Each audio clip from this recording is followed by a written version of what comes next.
very good afternoon, ladies and gentlemen, and welcome you back with the third technical session of the 15th International Research Conference of Kotelawala University. And this third session will be chaired by Professor Charitha and Professor Sellahewa. It's my honor to introduce the two distinguished chairpersons of this session. Professor Charitha is currently serving as the Professor in Biochemistry, Faculty of Medicine, and Dean, Research and Development at General Sir John Kotelawala University. She is a proud product of University of Canada.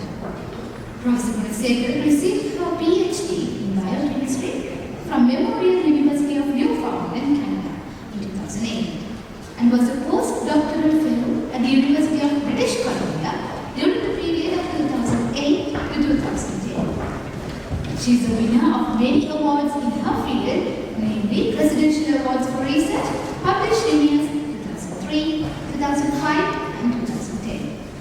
Baron Travel Awards in Biochemistry, Memorial University in 2005 and 2007. Research Excellence Awards 2020 for significant contribution to research in years 2018, 2019 and 2020. NSF Research Award 2018 for the best research project carried out from NSF competitive research grants in biotechnology. She has won several research grants and supervised several PhD and MPhil students. She was also the chairperson of the Committee for Promoting Science of Sri Lanka Association for Advancement of Science. Professor Kolitha is a professor in medicine at General Sir John Kotelawala University and also a consultant physician at the Fernando Teaching Hospital. Having graduated from the University of Colombo, he obtained his MD from the Prof. Institute of Medicine at the University of Colombo. Then he worked in England to complete postdoctoral overseas training in internal medicine. He has a profound experience and major interest in clinical aspects of dengue and snakebite, and pioneered research in areas such as the utilization of immunomodulating effects of fresh frozen plasma for snakebite and dengue.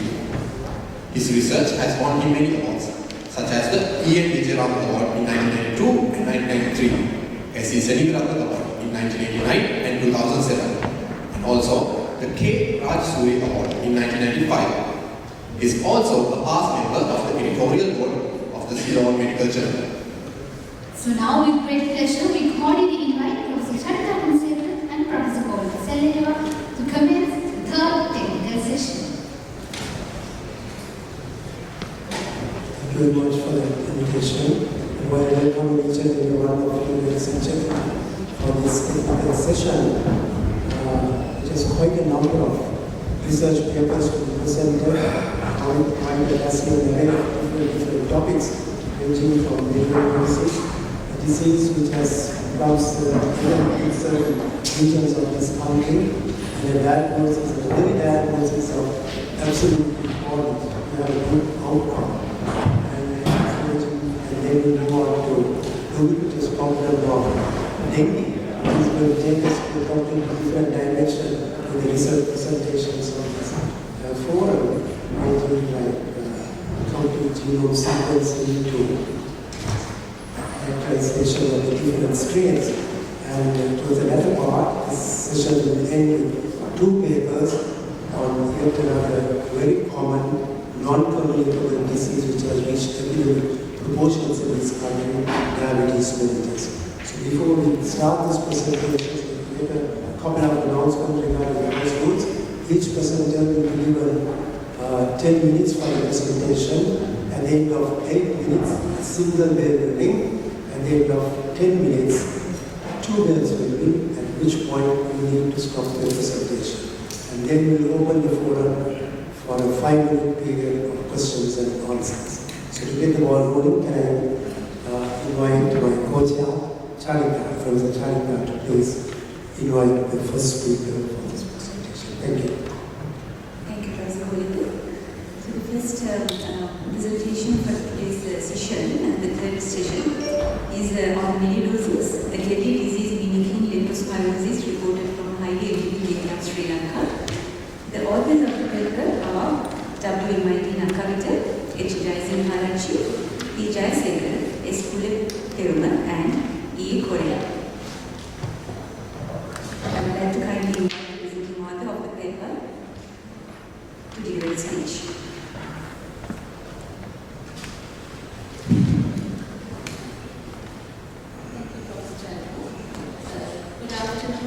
Ladies and gentlemen, so today I will be presenting a case of melioidosis which has led to diagnostic confusion and resulted in fatal outcome. So let me introduce briefly about the topic. The melioidosis is a phylogenetic infection caused by a soil-associated with Korea pseudomonas or bacteria. And it can cause acute fulminant infection as well as chronic infection. But in certain percentage of people, so they can cause latent infection and subsequently reactivation. So it affects both humans and animals. So it is acquired by direct exposure of the bacteria in contaminated environment, mainly soil and water. So there are several routes of transmission. So we introduce the organism through the skin, through the damaged skin, and also inhalation route of aerosolized contaminated water and also ingestion, that is a rare occurrence. So if you classify this organism, the CDC has classified this as a bioterrorism agent under category B. This is because there is a possibility of disseminate and having moderate morbidity and low mortality rates. So this is the global distribution. So it is mainly endemic in the Southeast Asian region and Australia, China, and also endemic in our country as well as Sri Lanka. So in Sri Lanka, so between 2006 and 2017, there were about 250 cases, that is culture positive cases, but there were several hundreds of patients treated as melioidosis based on the high levels of antibiotics. But by 2021, so it has reached 600 culture positive cases. There is a rapid rise, and the incident rates increased with the onset of monsoons and disasters like floods and landslides. So clinical features, so it causes, as I told you, chronic as well as acute infection, and the risk factors are occupational exposure to this contaminated water and mud, and severe infection occurs in patients with diabetes mellitus, renal disease, liver disease, and alcoholism. So this is the systems affected by melioidosis in Sri Lankan patients.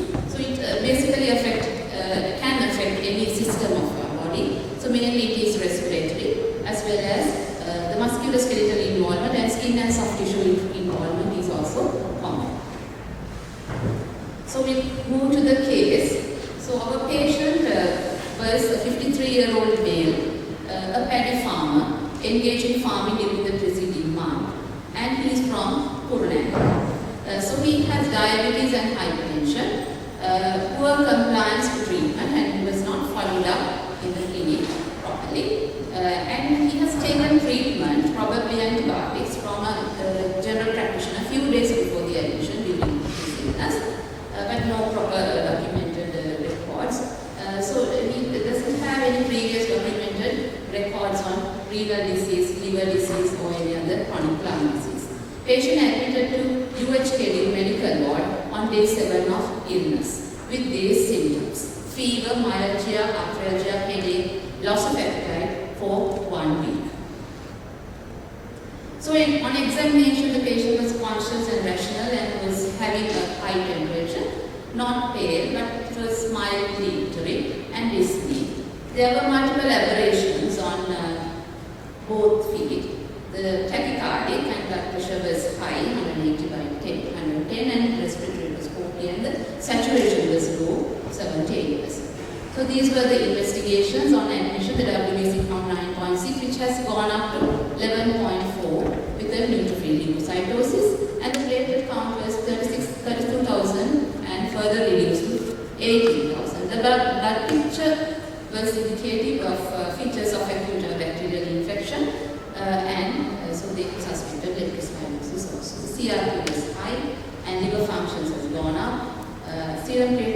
ion admission and further increase. And there were bilateral diffuse infiltrates on the chest and the Addison's canvas node. So the clinical diagnosis of sepsis following leptospirosis was made. Blood was taken for leptospira microagglutination test. Ceftriaxone 2 grams was started empirically and patient was transferred to ICU. So on the ICU, so this antibiotic was continued, but the patient rapidly desaturated and went into septic shock, requiring maximum ionotropes. He was with 3 ionotropes and maximum ventilatory support. And so that at that time the patient was referred to microbiology, and we were advised to take a blood culture, and meropenem 2 grams was started as the initial dose. So the following day, the blood culture flagged positive for a gram-negative bacillus, but unfortunately the patient deteriorated rapidly with refractory shock and persistent hypoxemia and died within in 48 hours of admission.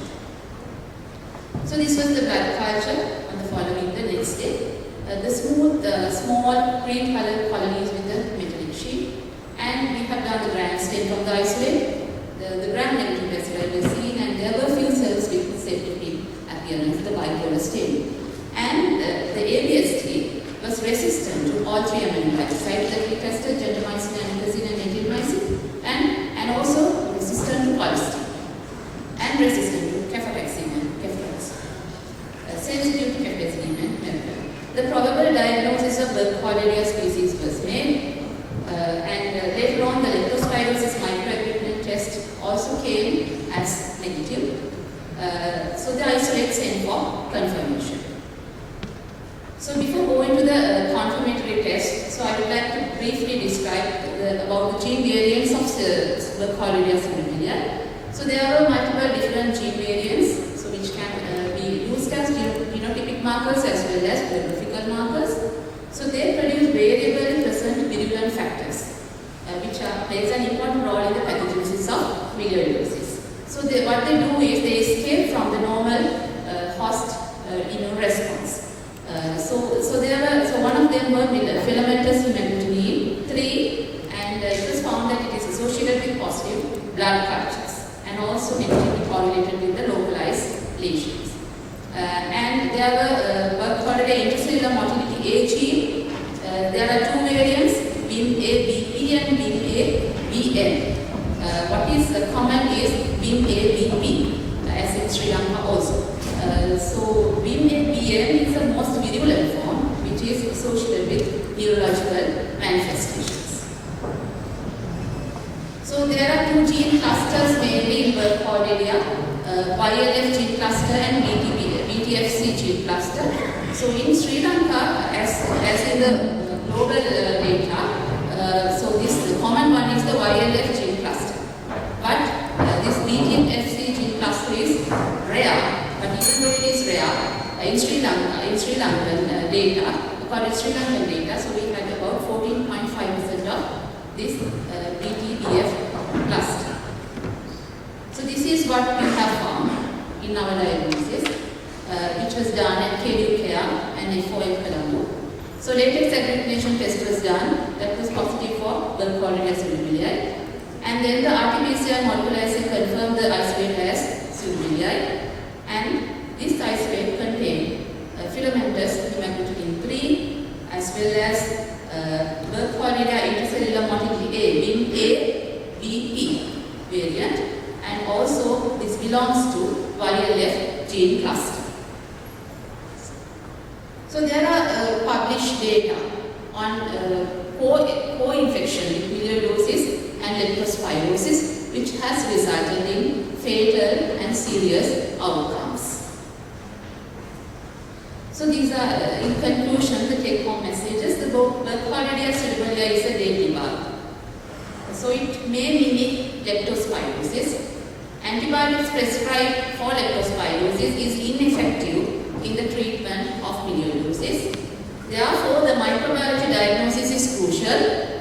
Successful treatment requires early antibiotic therapy with the correct and lengthy regime, intensive and eradication phase. Blood cultures and other cultures from relevant foci should be collected, and organism and in the laboratory also organism can be misinterpreted and reported as a coliform, but we have to be very careful about the preliminary clues about the identification, the gram state, the positive oxidase reaction, and the antibiotic sensitivity pattern. So this briefly describes the treatment of melioidosis. So the treatment duration is very long, 6 months, sometimes maybe 12 months. So it consists of induction phase and eradication phase. Induction phase consists of 2 to 4 weeks of IV antibiotics with ceftazidime or meropenem or imipenem plus 4 trimethazole high doses if it is a localized condition.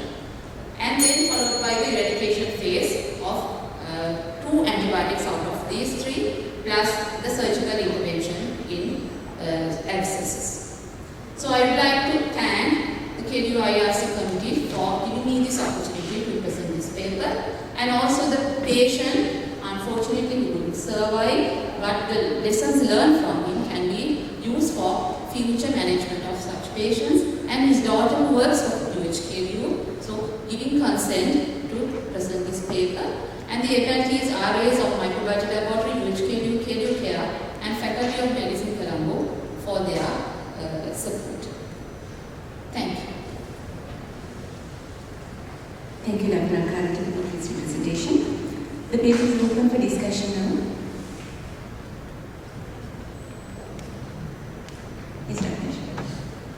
So, as you know, I'm not part of this paper, but I've worked with Genome for a long time, for 10 years.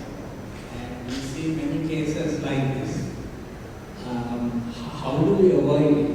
What can we do to avoid it? Because the number of cases went up from a few when Dr. started to look through it. Unfortunately, it took foreign funding to actually, and even today, it's still foreign funding which is keeping the testing going. And how can we move, and still, even with that, we are still seeing a large number of cases. We are only detecting about 80 cases per year. And this speculating it's about at least more than twice that now. So there's a lot more like this that you're not catching. How can we avoid it? Actually, the community awareness, so it mainly transmitted through the skin, the damaged skin. So this patient also has multiple skin breaches on his legs. So we need to aware them, these people who are having this occupational risk, not to involve if they have any wounds and cuts and abrasions. And also they are talking about this post-exposure prophylaxis also. About 3 weeks of cotrimethazole. So if there is a significant exposure, right, so even in high endemic areas can consider, but it is a 3-week course of cotrimethazole. So these are the things. Other than that, I can't think about any preventive measures rather than awareness. And also to suspect, the early suspicion is very important once they present any patient coming with sepsis, so you may have to consider this. So the early antibiotics, administration of the correct antibiotics is very important because many antibiotics are resistant. So we can cure this infection by long-term antibiotics. Actually, I have latest accreditation test control highly precise. Yeah, latest accreditation test is highly precise and accurate and very quick. Right now it is in the Colombo University microbiology center. But at laboratory levels, preclinical laboratories and other hospitals, if we can make awareness test within 1 hour of the patient admission, we can test whether the patient is effective. That is a barrier. I don't know. It's a question for me why it is not popular yet.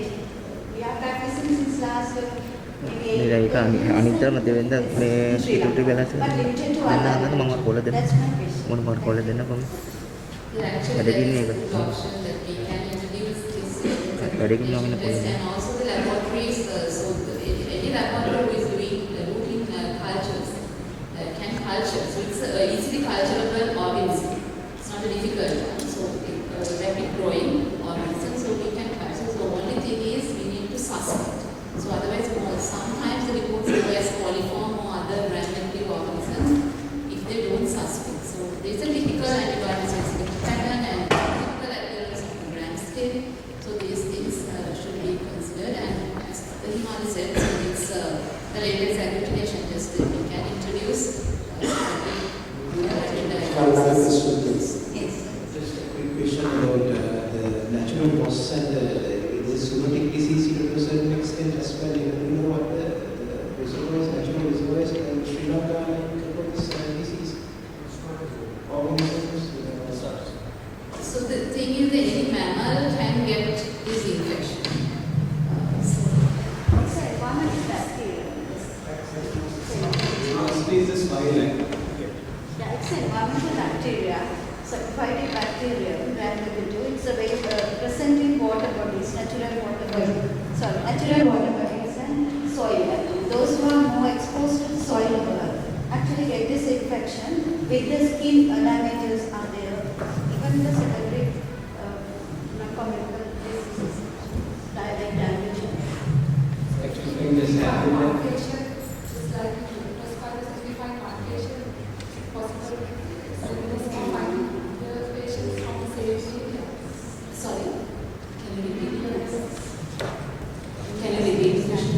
Leptospirosis, sometimes we find clusters. Yes. Likewise, can we find clusters for millions? Yes, it is possible. Yeah, because we can do the genotype. So we can find the clusters, whether there is a relationship with the environmental organisms and with the patient. Patient clusters. Yes. I think this patient has presented a very important message. Here's a patient presenting with acute fever, with arthralgia, myalgia, and query-icterus as well. So the clinical picture is very similar to leptospirosis. So the treatment of leptospirosis is one thing, treatment of melioidosis is another thing. And in both these conditions, early specific treatment is mandatory to ensure a good outcome. Now the question remains, how are you going to make this distinction at the time of presentation? So because this clinical picture is similar to both, and both have been transmitted by skin abrasions. Again, common. Abrasions are common, occupation hazard is common, and coming with a very common, similar clinical picture. I think some differentiating points, and this will be a presentation, is look for conjunctival suffusion. That is the leptospirosis.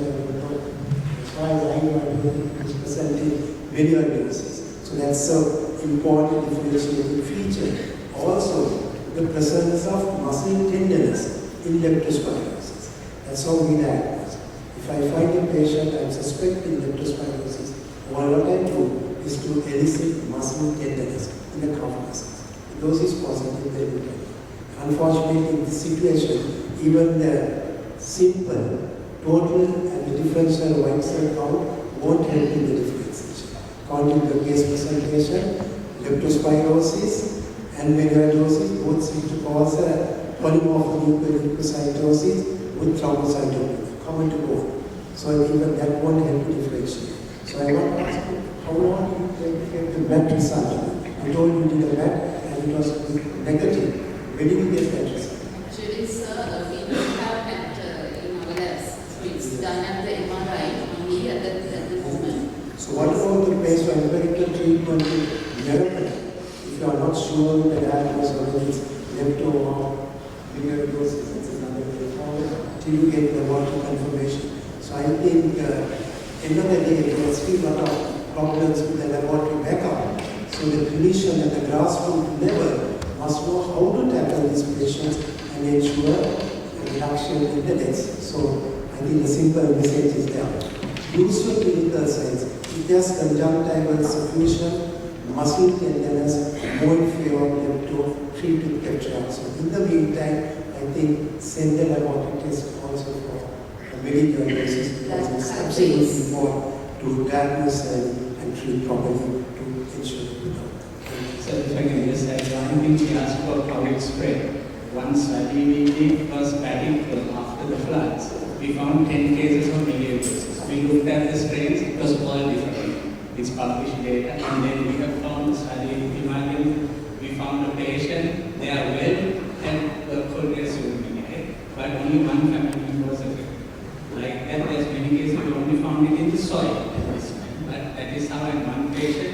born, they die. We found that same particle, we isolated it, we found birth protein. So it's in the soil, and if you're unlucky enough to wash in that puddles in the room, thank you.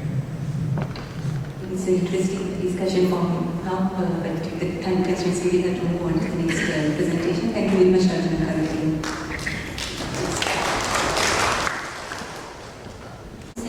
My abstract on complete genome sequencing and phylogenetic analysis of dengue type 1 isolated from Sri Lanka from 1983 to 2014.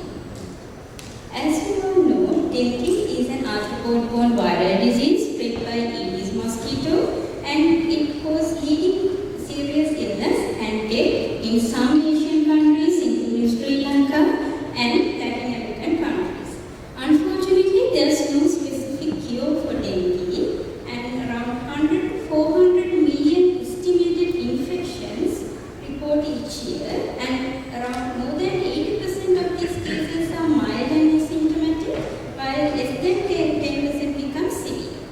Looking to the genome of the dengue, it's a single-stranded RNA which is positively sensed, so it acts as an mRNA easily transmitted to proteins, and it is about 10 to 11 kilobase pairs in length, and this genome has poor translational fidelity and high mutation frequency. The open-reading frame encodes host 3 structural proteins which are responsible for the formation of the structure of the virus, and 7 non-structural proteins which are mainly responsible for viral RNA translation and replication. Looking at the functions of these structural and non-structural proteins, I would like to give more emphasis towards non-structural proteins because we found large number of amino acid substitution in non-structural proteins than structural proteins. The non-structural proteins, as I said earlier, mainly engage with RNA replication and translation, and other than that, some of them act as enzymes. For example, NH2B combines with NH3 and form a protease complex, and this particular complex found to be involved with the virulency of the virus. So when there is a substitution, amino acid substitution within these complexes, the virulency of the virus may increase. We know there are 4 serotypes in dengue, 1 to 4, and between the 4 serotypes, they share limited identity at the amino acid level, around 60 to 75%. If you look at the viruses within the same serotype, there is around 3% difference at the amino acid level and 6% difference at the nucleotide level. And if you take the same serotype, phylogenetically it can be divided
will happen.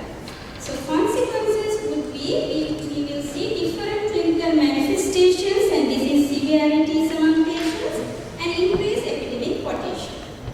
Coming to the objective, our objective was to determine the phylogenetic and amino acid variations of Dengue 1 strain found in pre-2009 and post-2009 in Sri Lanka. So we took isolates according to the availability from pre and post-2009, performed reverse transcriptase PCR followed by sequencing. Then we did phylogenetic analysis and amino acid analysis. From phylogenetic analysis, we could clearly see that both pre and post belong to 3 different clades. And according to the picture, you can see the post-2009 strain differ completely from pre-2009. So when we compare the post-2009 with Dengue 1 strains of other countries, we could find that it is descending from Thailand through China. And this result was compatible with what was recorded in 2014 by our lab. Coming to single amino acid substitution, we found 64 single amino acid substitution from pre to post 2009, and out of that 29 were complete. Why we say complete? Because what was there in pre completely changed from 2009 onwards. And we found other 35 single amino acid substitution. Out of that, there was one significant substitution at the 55th position of NS2B, that was arginine was replaced by lysine. And the literature says this substitution enhanced virulence and replicating ability of the virus. So these are the 64 amino acid substitution. This will give a better picture. Here you can see the pre-isolates and the post-isolates. These are the 64 amino acid substitutions we found across the genome. Why I said complete, for example, this is the 9th amino acid position of the genome, belongs to the capsid. Here lysine is replaced by alanine from 2009 onwards. The significant amino acid substitution that we found was here, that was at the 1400 position of the genome and 55th position of the NS2B protein. And here, lysine was replaced by arginine, asparagine, and then it was again came back to lysine. So our findings shows that what the Dengue 1 genotype, the new genotype, is descended from Thailand through China, and the amino acid substitutions may have increased the virulency of the new genotype of dengue.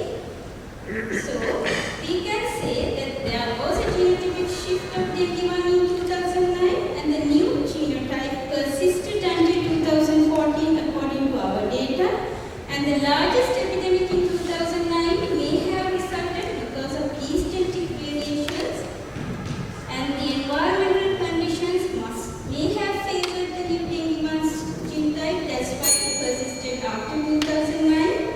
Then arginine to lysine substitution may enhance the virulence and the replicating ability of the virus. However, there was low sample number and lack of functional studies in this study.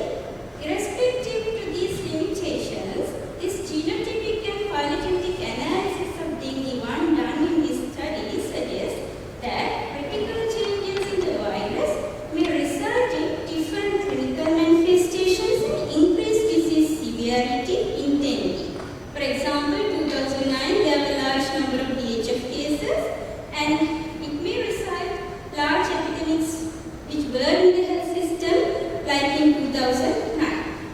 In 2009 only, we came across with large number of severe cases, and the physicians started treating these patients, and they started learning how to treat the severe dengue cases, and therefore it is important to monitor dengue strains in circulation to detect new strains enter in the country, since they may cause large epidemics. These are my references, and I would like to acknowledge the staff of GeneTech Research Institute, University of North Carolina, and Biomedical Laboratory Group of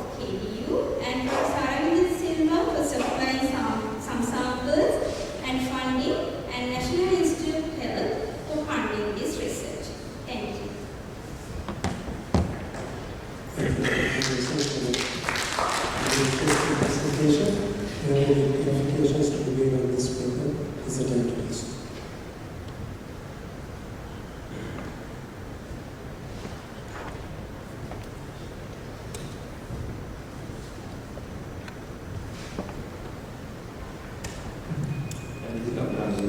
Can I just ask a question? Or you could take look at 2009 as a landmark year.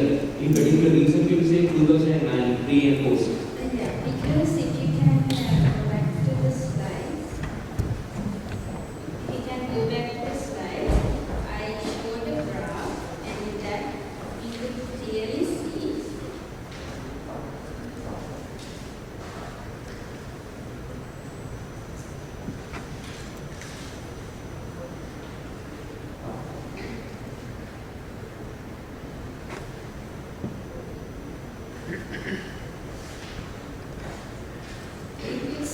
Clearly see that although dengue 1 was present earlier in 2009, there was a large number of cases, and mainly dengue melodic fever cases, increasing the case fatality rate also. So that's why we wanted to find out what is the real reason behind this increase, and whether there was a new strain, and whether this strain will persist for a longer time. That's why we did this studies. I can just add to that. If you see there, we had all 4 different serotypes before that.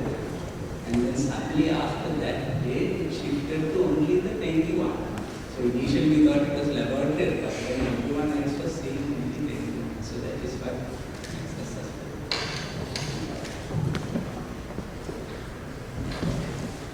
What is the picture now? Yeah, there's another presentation.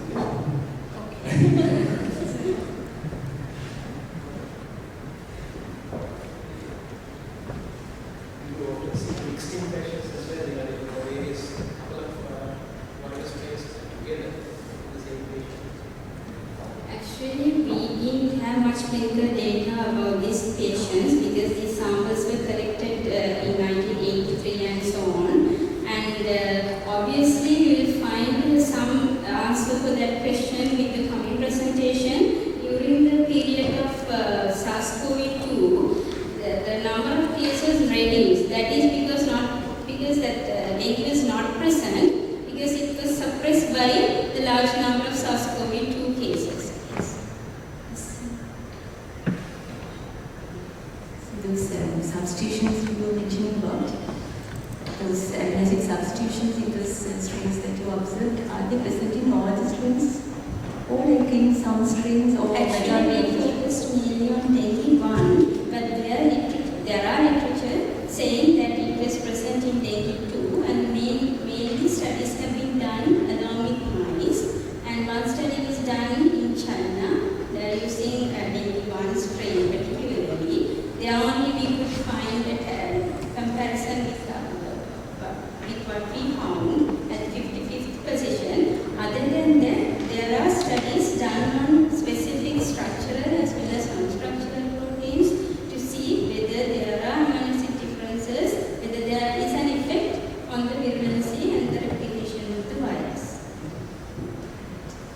so they were present in all the strains that you Not all as far as I read. I could find dengue 2 and the dengue 1 strains that dengue you 1 used for the study. Yeah. So the substitutions were present in all the strains.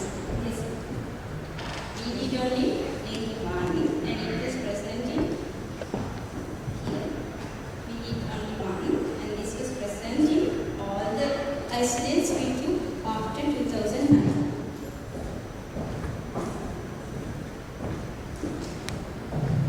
Yes, and Fernando was asked about co-infections, right? We have 2 strains here. We didn't see, it's very rare. People have found it, but I suspect it's more of a laboratory error than anything. It can happen here, but it's extremely rare. Not necessarily.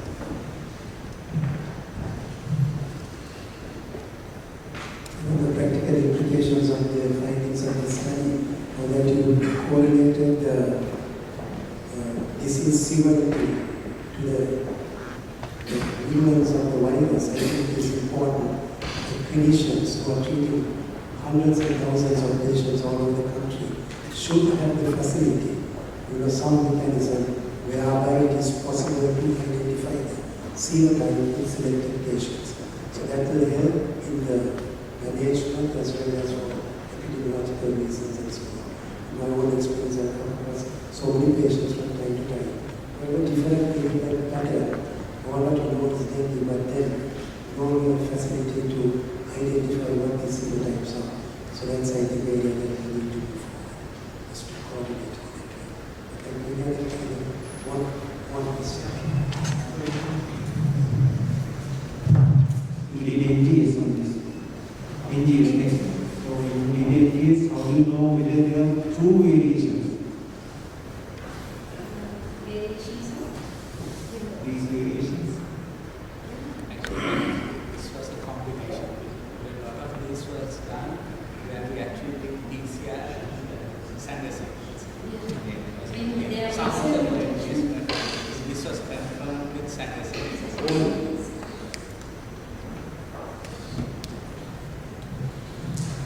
Thank you very much, Dr. Kariyawasam, for that presentation. Now let's move on to the next presentation. So that brings us to the third presentation of the third session. That is a comparative evaluation of antibiotic-resistant alert organisms detected from COVID-19 and non-COVID-19 patients during pandemic and pre-pandemic era. The authors are Rajendran, Jayasinghearachchi, and Nakkawita. The presenting author, I believe, is Sandra.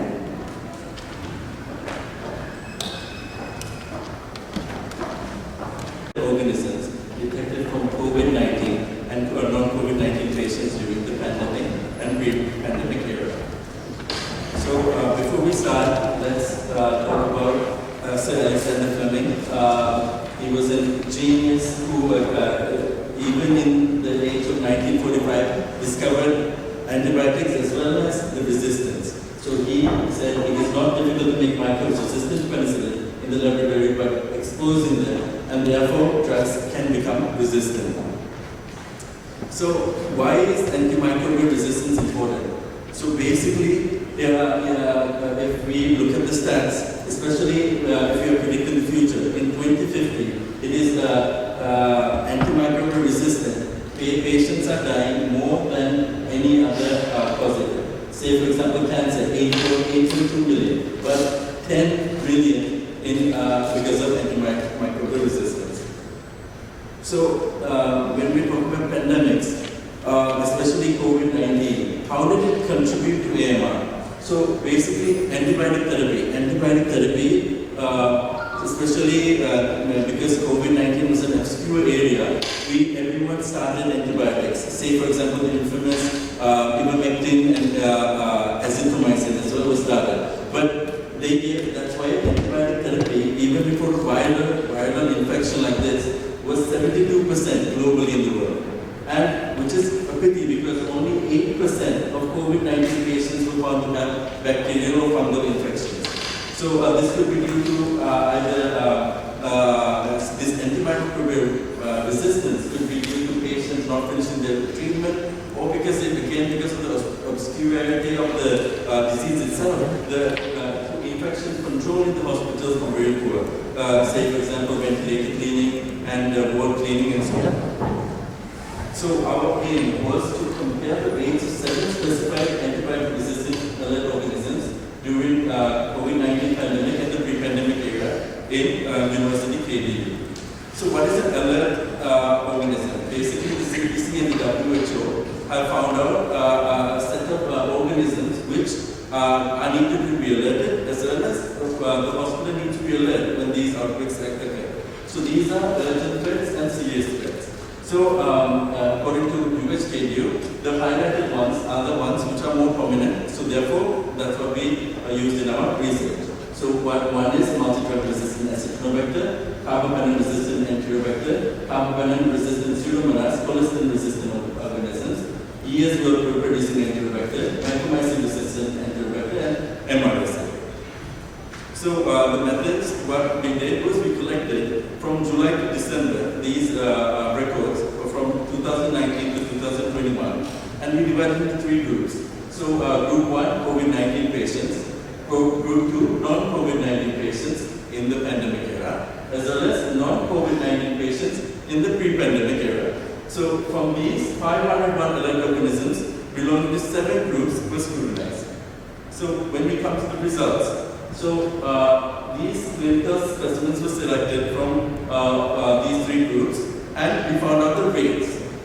What is a rate? So basically, the rate of antibiotic resistance, how we calculated was, so rate of number of MRSA total divided by, say for example, number of total staphylococcus. So from that, as you can see, we calculated the rates against the antibiotic resistant alert organisms.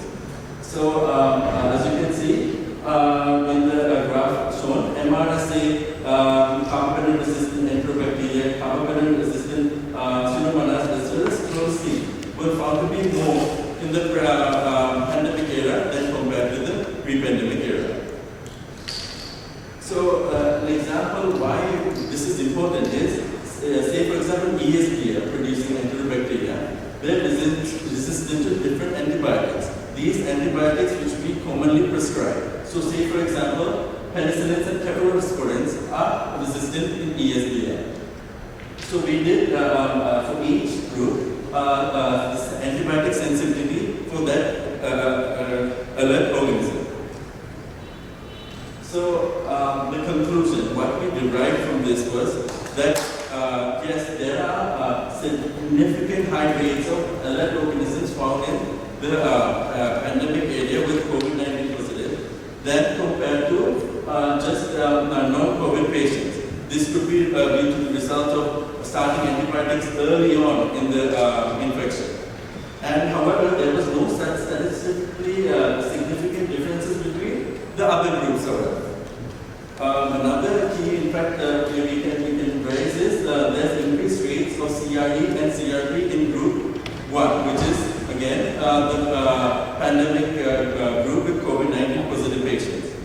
And again, colistin-resistant organisms are seen more in pandemic COVID positive patients than compared to the others. This is very important because colistin is basically the last resort. So when we compare with the global research done, so this is the Lancet done in 2022.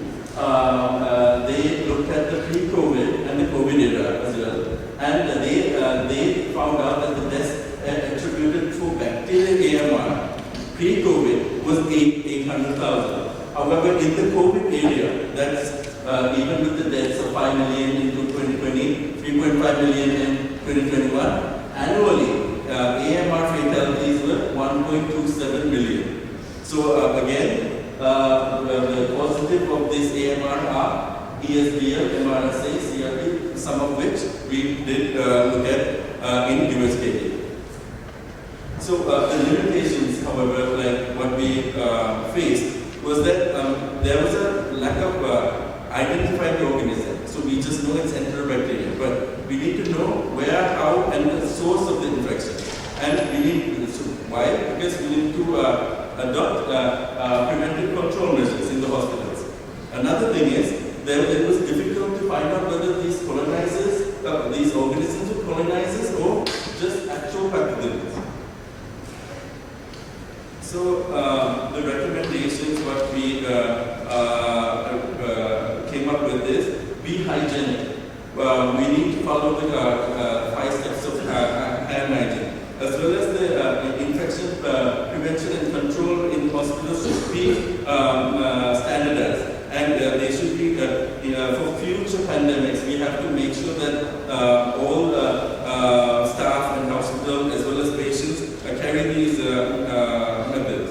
As well as be AMR smart. Not to always start on an antibiotic even if the patient wants to. Because as we can all admit that most patients during the COVID unit, when the COVID infection came, they all want an antibiotic. But as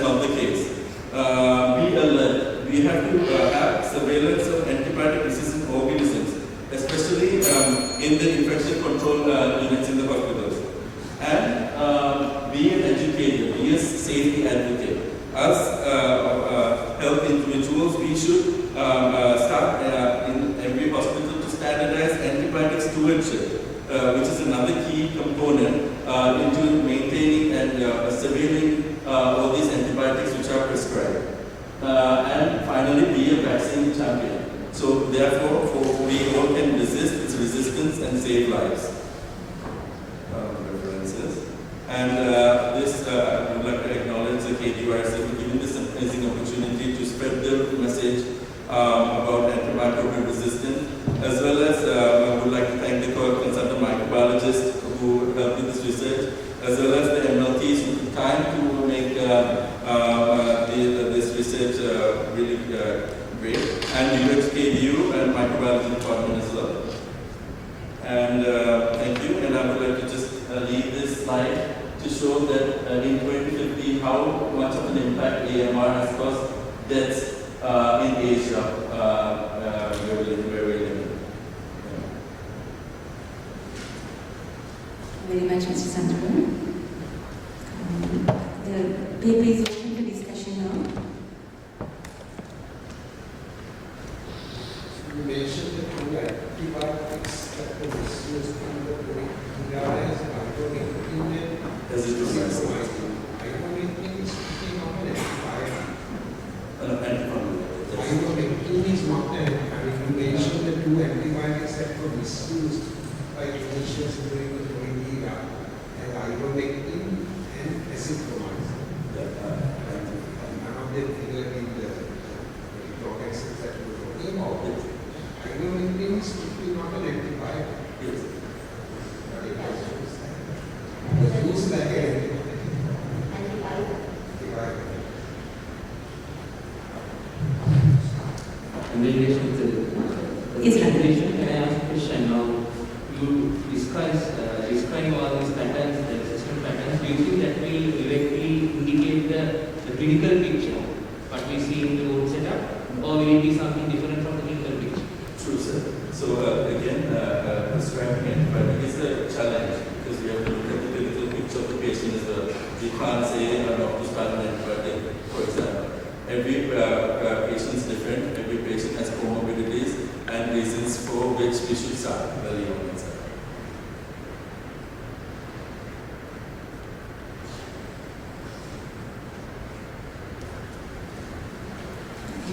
One more question. Please. Analysis of the actual pathogens. How can we differentiate this? Can you explain that a little bit? So one thing we can differentiate is through the clinical picture itself. So say for example, if the patient has been fever and receptive, they may know that this is not a colonizer. But still it is very difficult sometimes. Again, it's a challenge. Thank you for that nice presentation. What are the reasons for the development of this antibiotic resistance? How is so much of antibiotic resistance? The issue is from fundamental principles of pharmacology. If the correct dose of antibiotic is given for the correct duration of time, resistance will not give a chance unless. So resistance seems to develop, the wrong dose is given, not properly short duration of time. So did that actually happen in this COVID era? What are the, was there any other reason as to why they developed this antibiotic resistance? Mostly, so patients will prescribe the antivirals and antibiotics as mentioned before. Usually they are not followed up whether they take it on the proper time, the correct dose, because they're just given over the counter sometimes. So it's not some patients, they don't take it, they feel better and they stop the antibiotic or their antiviral given, and this can cause into resistance. So again, like as I said, it's because of not following the proper dosages and proper duration. Was it evident in this particular study, or is it area that you are looking into? We haven't looked into that. Thank you. Dr. Dilani has some explanation as an I just want to add something that actually for viral infections when antibiotics are prescribed. So usually, so our microbiome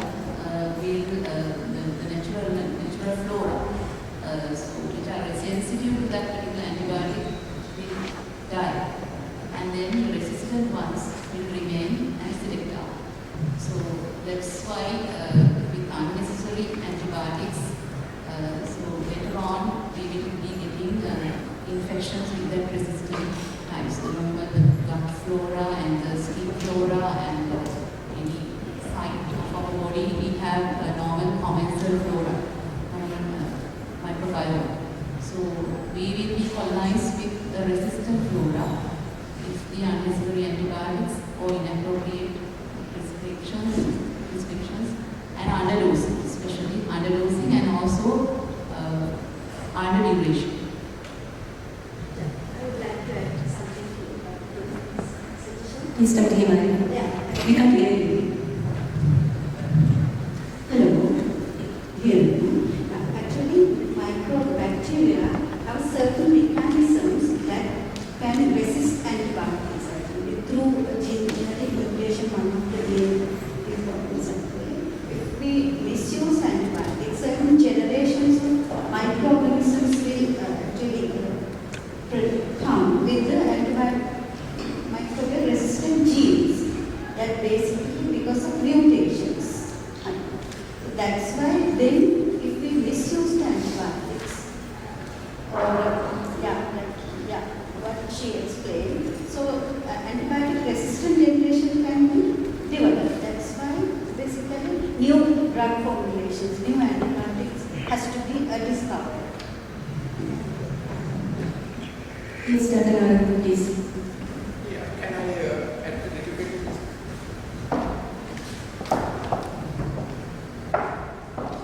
Now, prior to pandemic, we had EST as quite schizophrenia spectrum with lactam antibiotic resistance. EST is so very prevalent, but if you look at the data set after pandemic and during pandemic, mainly the carbapenem resistance suddenly shot up, and we saw it very rapidly in the lab as well.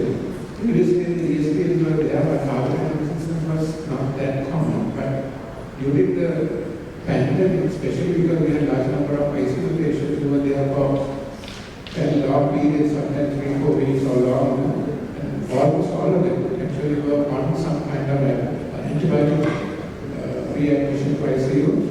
Because of the various protocols, and during the treatment also they were given large amount of antibiotics, mainly because of the lung damage and also the steroid therapy. So that would have precipitated this sudden shooting up of carbapenem resistance, and we are seeing now, even after the COVID pandemic, in the other normal work, we are getting some cases, patients with this carbapenem resistance stage, which is beautifully skin only. So that is really alarming. Thank you. While thanking the audience for the very informative presentation, thank you very much, Mr. Sandra. We move on to the fourth presentation in the session. This presentation is on antibiotic sensitivity of uropathogens to first-line antibiotics, laboratory-based analysis from the University Hospital in Sri Lanka. The authors of this paper are Goonasekera, and WMID Nakkawita, and the paper will be presented by Rajendran.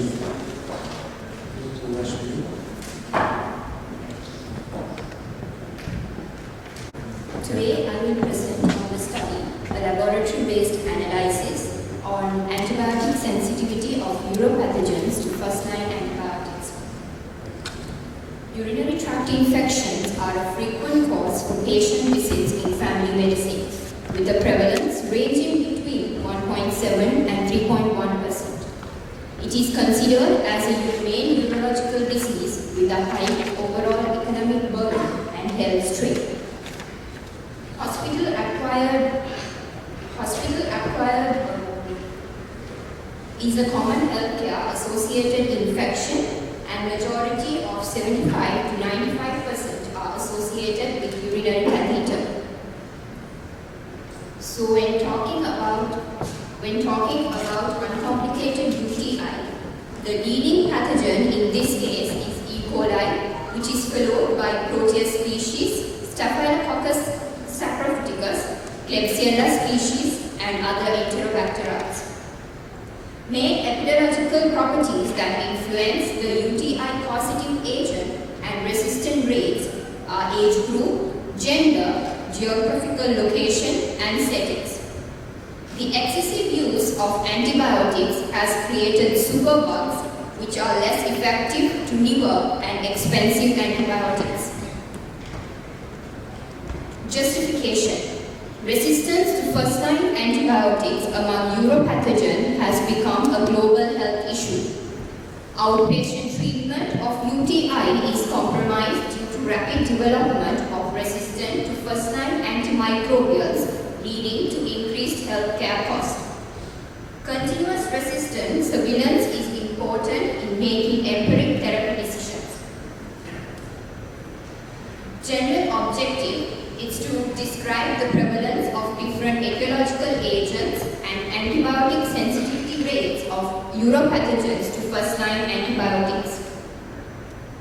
Specific objectives are as follows: to identify the prevalence of significant bacteriuria and to describe the etiological agents of isolates according to gender and patient location.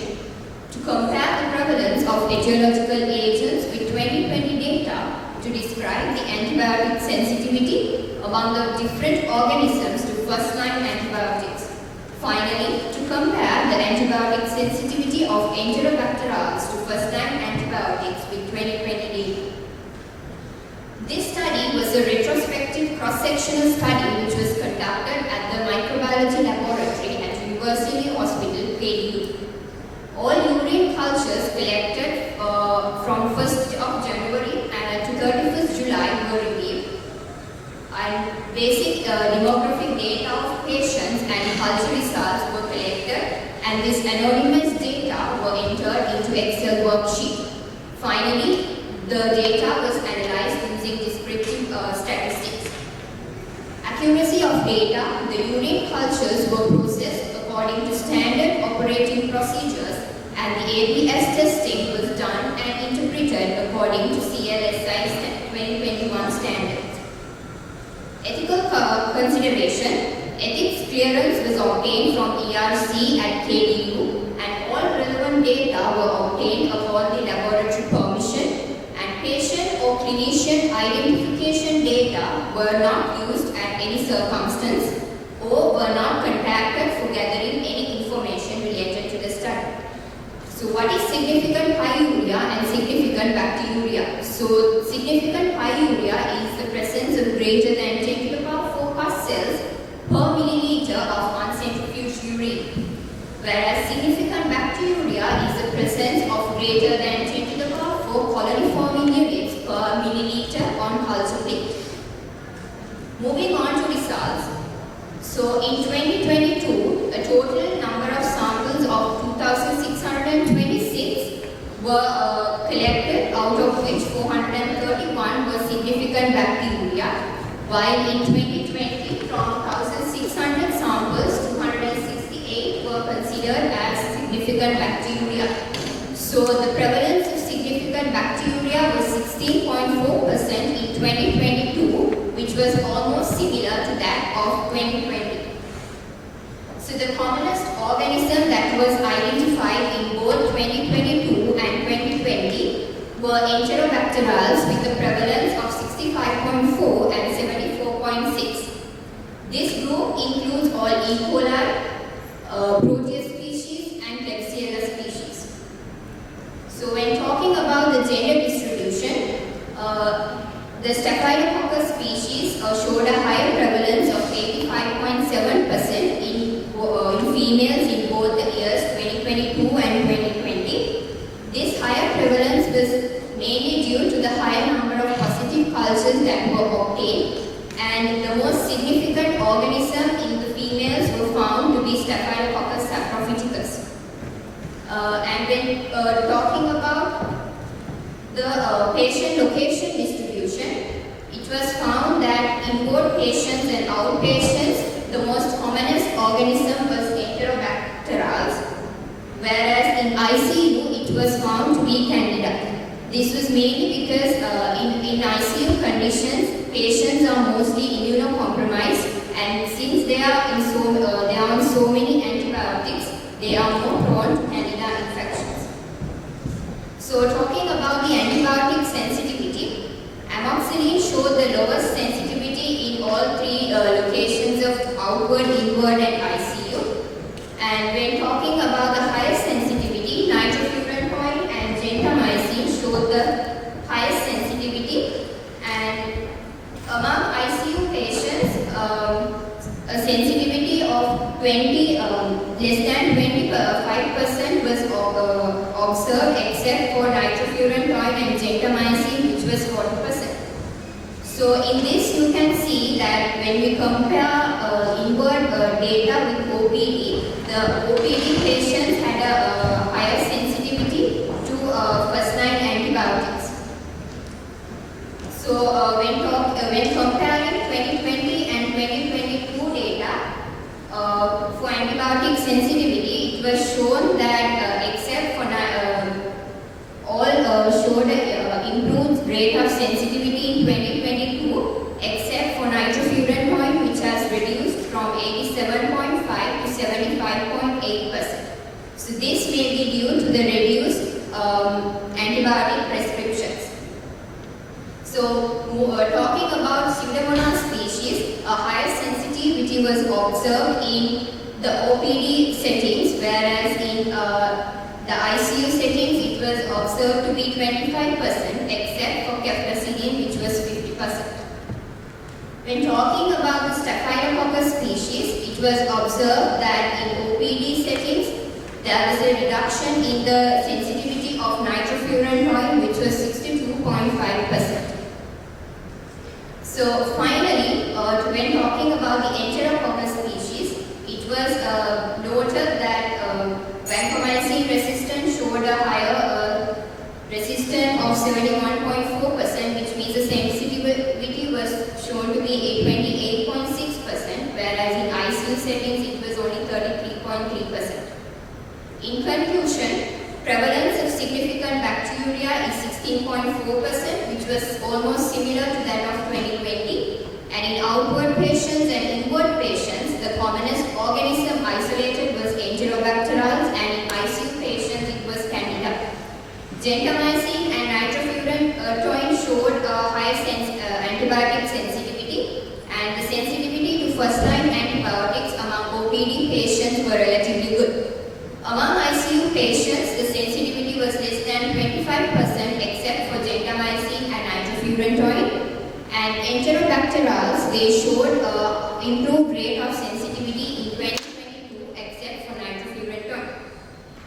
So it can be recommended that nitrofurantoin can be considered as a first-line oral option for both outpatient and inward patient, but its use is limited to cystitis.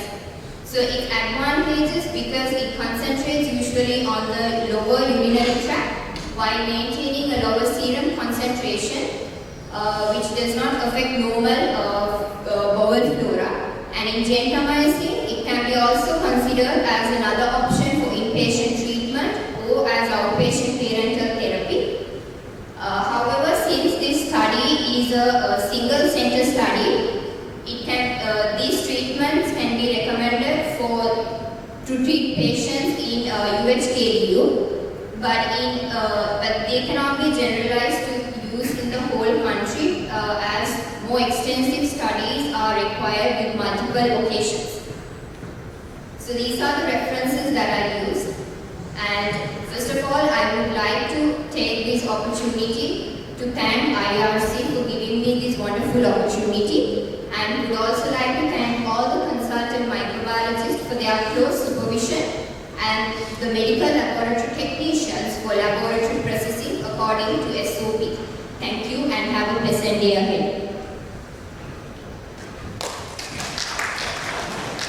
Thank you. Chairpersons, please open for discussion.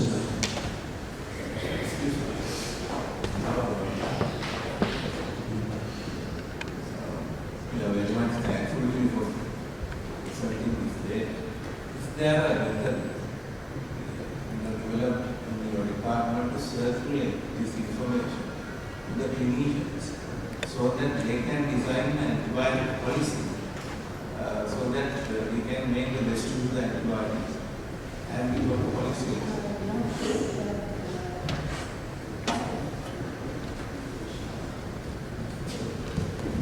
So actually not yet, sir. So we are in the process of developing the policy, and we have our national antibiotic policy, and these days actually the national antibiotic policy is being revised. So we are waiting for that to become published before we actually implement our one. Isolation. What you have found, you have straightforward evidence to suggest that, for example, Yes, actually, sir, in the national antibiotic guideline also, at the moment, it is recommended for the outpatients and patients with cystitis, the first line is nitrofurantoin. So that is there in the national guideline as well. So you are trying to... Yes, sir, so it's actually done. So I'm waiting for the national guideline to be out before this, because there should not be any drastic differences between the our one and the national guideline. Yes. I have a question from Dr. Yeah, this is a statement. I think for your point spot on. Nitrofurantoin should be first line treatment, but there is a drawback. In most of our patients, they are reluctant to receive nitrofurantoin because we have the generic, the basic one, which will carry a lot of side effects. So any improvements from your colleague or the recommendations to improve, like in the other Western countries? Yes, I agree, Lanka. So there is actually a long, slow release form of nitrofurantoin, so which can be given the 100 milligrams BV. So that is not available. So we need to make some arrangements to get down that formulation actually. And the other option is the phosphomycin and mescalinib. These two antibiotics also we know. Mescalinib is, I think, available. The madam will tell you about this. It's not in the government sector, but it was available in private sector. Mescalinib is available in private sector, but the issue is it's quite expensive and quite a range. So sometimes the affordability can be issue. Yes, the phosphomycin is single 3 grams, single dose. So that is actually can be considered. So we have very limited data on phosphomycin. So that is one of the area that we can do research on the phosphomycin sensitivity. So we have very limited data for our isolates about the phosphomycin sensitivity.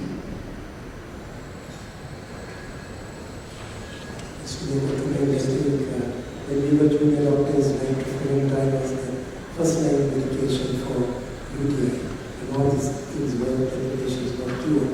And with the bombardment of so many newer generations of other drugs, using quinolones and these very expensive drugs became fashionable.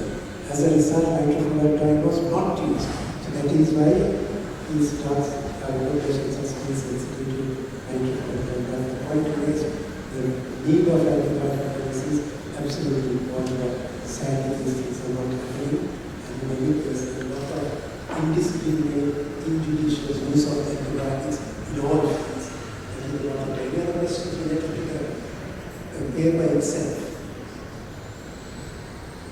Can I ask you a question? You mentioned that Candida was found more frequently in ICU patients. Was there any particular reason as to why Candida infection was prominent in ICU? Was it due to immunocompromisation? Or was it because these patients in the ICU were receiving like a broad spectrum antibiotics, which is a common occurrence even without immunocompromisation?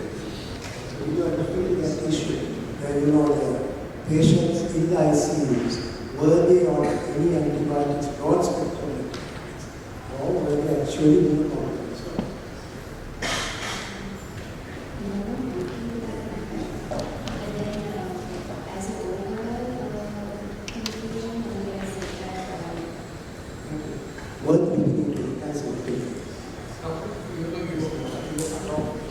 This was on significant bacteriuria, infection I thought was 10 to the power 5. No, sir, in certain guidelines it says more than 10 to the power 3 also in children, and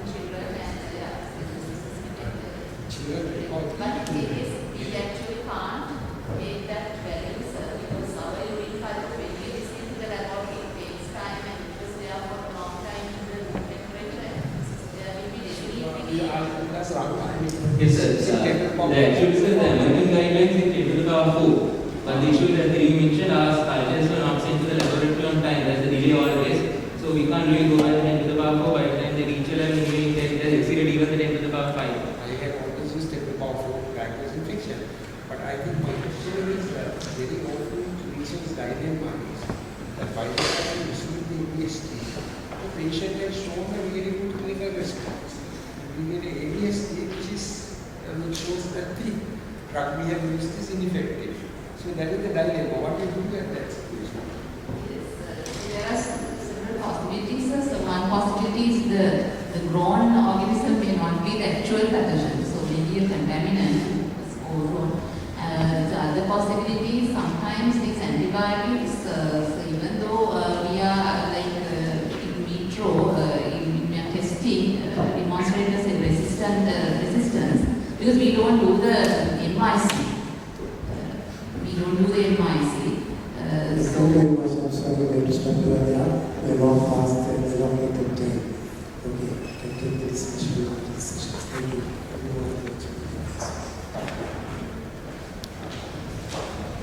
Next presentation is on circulating dengue strains during COVID-19 pandemic in the western province of Sri Lanka. There are several authors to this paper, in few. Dassanayake, Goonawardhana, and so on, and Dassanayake is also on all this. Dassanayake. Over to you, Kanchan.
University Hospital, Kerala.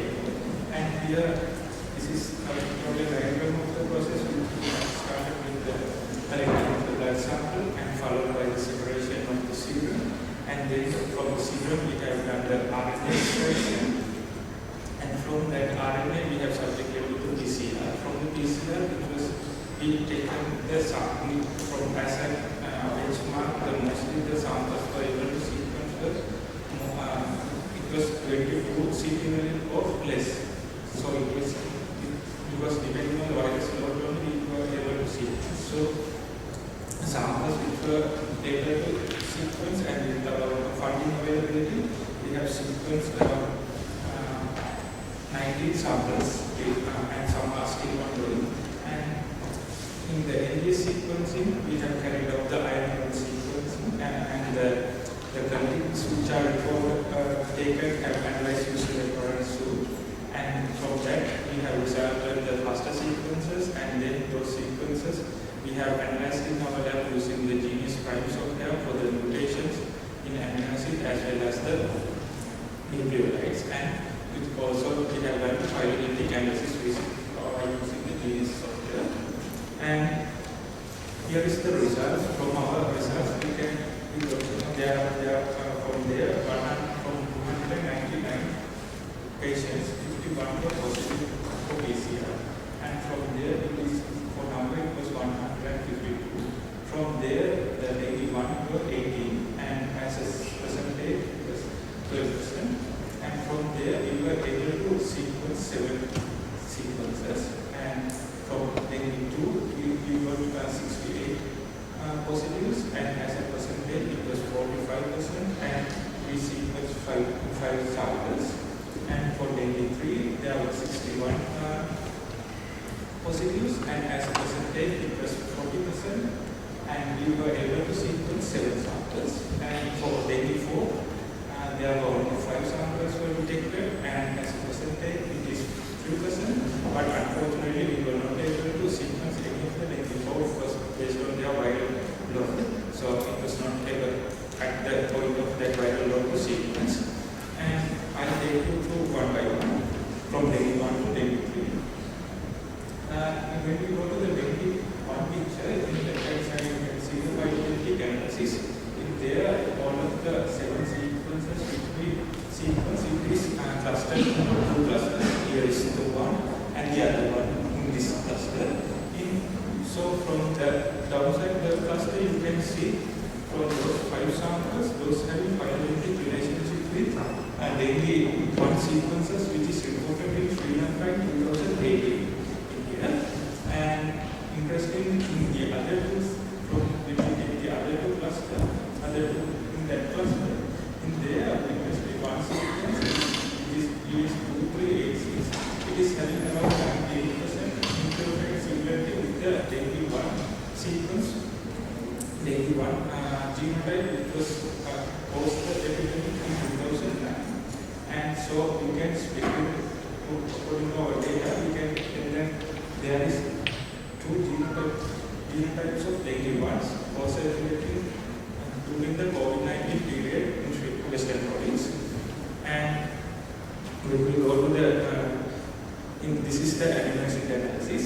In here that we have the 2 clusters we have separately taken, and in the red color one is the NCDA reference.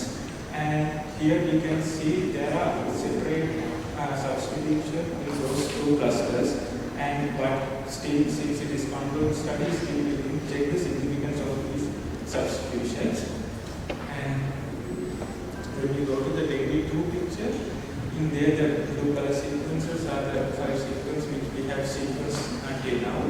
And in there we can see all the sequences are in current picture. They were clustered along the 2017 and 18 Dengue 2 genotype which has reported and it is the one which caused the Dengue epidemic in 2017. And still the same genotype is circulating, so there is no any interaction of genotype from outside.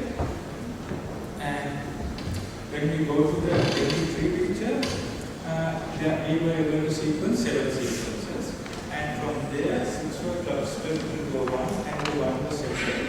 And from that 6 we can tell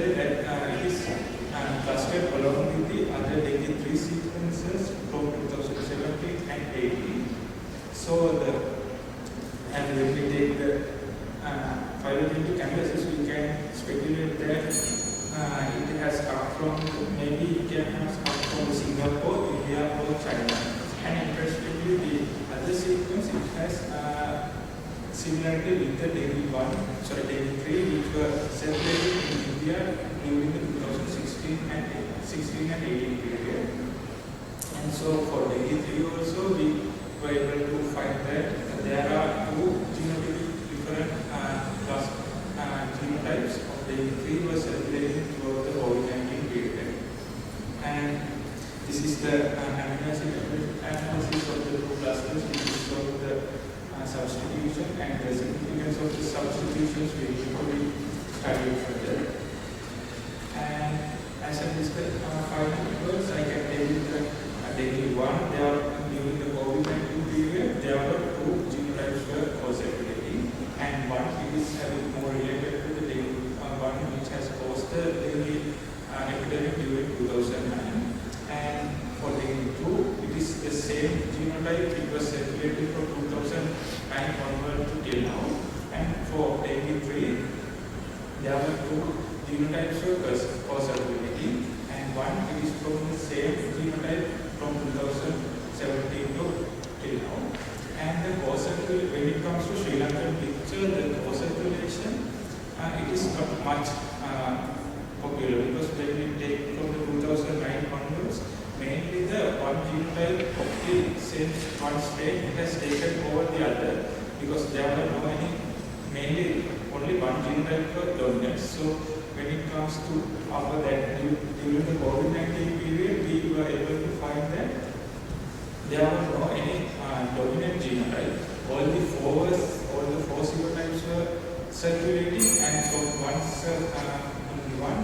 there are 1 and 3, there were two genotypes were circulating. This is maybe due to the travel restrictions, and maybe due to the closure of the public places, and there were no, and there is no restricted international travels. And this is one we can conclude. And I would like to, this is my references, and I would like to thank our research team, Biomedical Lab, which is headed by Dr. Dassanayake and the clinicians, and the funding resources, Lanka Institute for the daily sample collection, and Nakkawita for the sequencing, and gene labs, as well as the hospitals. Thank you.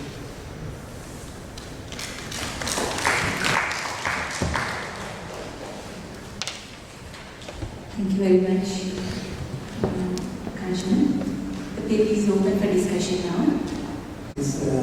What percentage of samples was collected as compared to selected samples in that range of 25?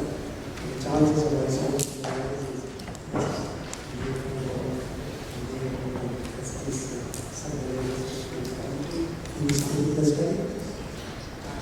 That we have taken the samples according to the WHO standard from all data, and we did check whether that viral load, depending on the day 1 to 5, particularly we did analyze the separate days.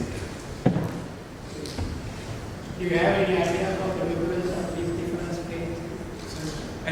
Do you have any idea of the virulence of these different strains or substrains? Yes, sir, that is what.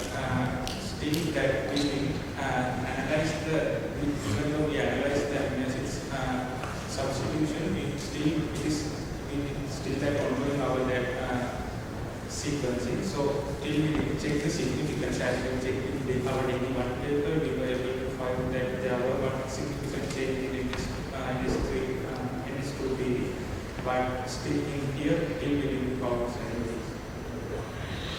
The question is, do you have the data about the clinical and relevance so that you can relate it when you finally analyze the results? Yes. If you have quality clinical data on these samples? Yes, sir. That is the question. Yes, sir. We do have that. That is obtained what, just from a PhD or specifically extracted, or what is the quality of the clinical data you study? The question is like in what manner that you have collected the clinical data, like while you are taking the samples for genetic analysis. Otherwise, it will be your sequencing, your relating that the data is poor, quality of the data is poor, and the relationship also be poor. So I want to know what kind of clinical data are you collecting on these samples and how is it extracted? You had a specific question here for in our data sheet, we have whether it is case from each day, whether day 1 or day 5 and or the other day, and we have whether it is from the DH case or DHF case. Can you adapt that? Yes, the patient diagnosis of hospital is there. I think Dr. Dashan is explaining adding on to this. We have an extensive data sheet where we know whether it's minor entry or severe entry and the strain and all of that. So we have that information where none of our patients none of them died. And just there's one theme to all the questions that actually Sellahewa was talking about now. With this severe strain, can you correlate it with severe disease? So just going on now the strain we talked about the Dengue 2, that is what we still see, what was seen in 2017, which was a very severe epidemic. Now we actually sequenced that, this sequence was there and we correlated it. President Indika, myself and Dr. Anand, we put a paper together, we actually saw that the number of days, now usually wait about 3 days, right, before you keep monitoring them. We found they started leaking actually before 3 days. It was statistically significant and we actually found it about 2.5 days. Unfortunately, not a single journal accepted it. We tried very hard to publish it. We could not get it, still in the preprint. And I have found that about 7 people have actually cited the paper also. But we have, so I hate to say that there is a review bias, but a lot of the other, this is a problem I have come across with all the time. They are very reluctant to accept the fact that a strain, I mean, yes, I also accept it's multifactorial. You have the immune system of them, how people react and all. But there is a tremendous bias in the Dengue community against accepting the fact that a single strain can actually shift things. So I just saying that there is something you can add to your days. Thank you.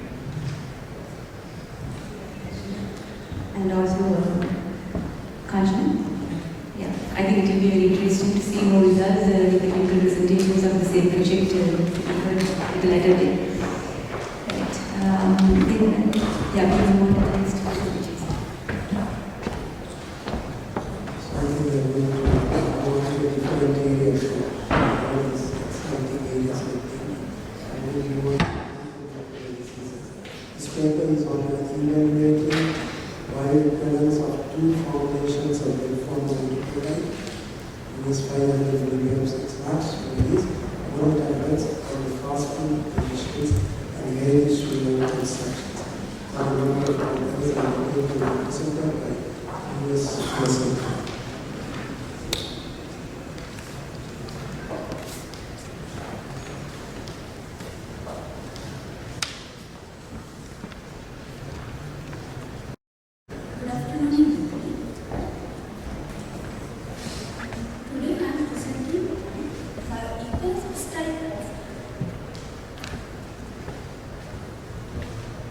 Formulation of metformin hydrochloride 500 mg extended release oral tablets under fasting conditions in healthy Sri Lankan subjects. This bioequivalence study was undertaken by KBTR in collaboration with Clinical Investigations at UHKD. This project was sponsored by CIC Life Sciences Private Limited. Bioequivalence study is 2 different formulations of the same drug are compared to show their bioavailability, absorption and elimination of the drug. During this study, pharmacokinetic parameters are evaluated to see bioequivalence of 2 drugs. WHO mandates to confirm therapeutic interchangeability of multi-source drugs and also FDA criteria are recognized to requirements for the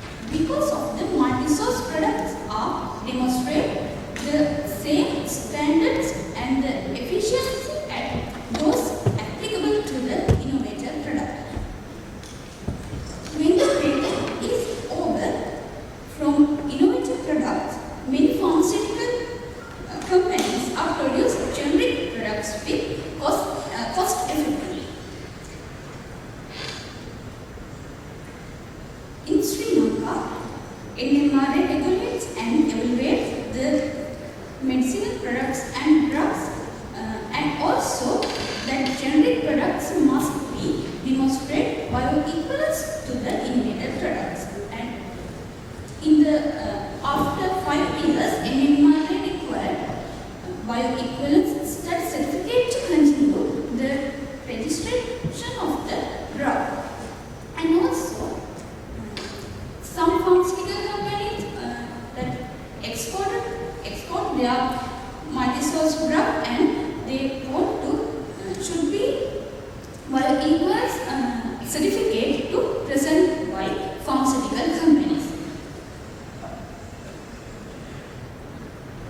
When comparing in this study to formulation of metformin hydrochloride oral tablets 500 mg extended release, that metformin drug is used to type 2 diabetic mellitus, and also that was the anti-diabetic drug.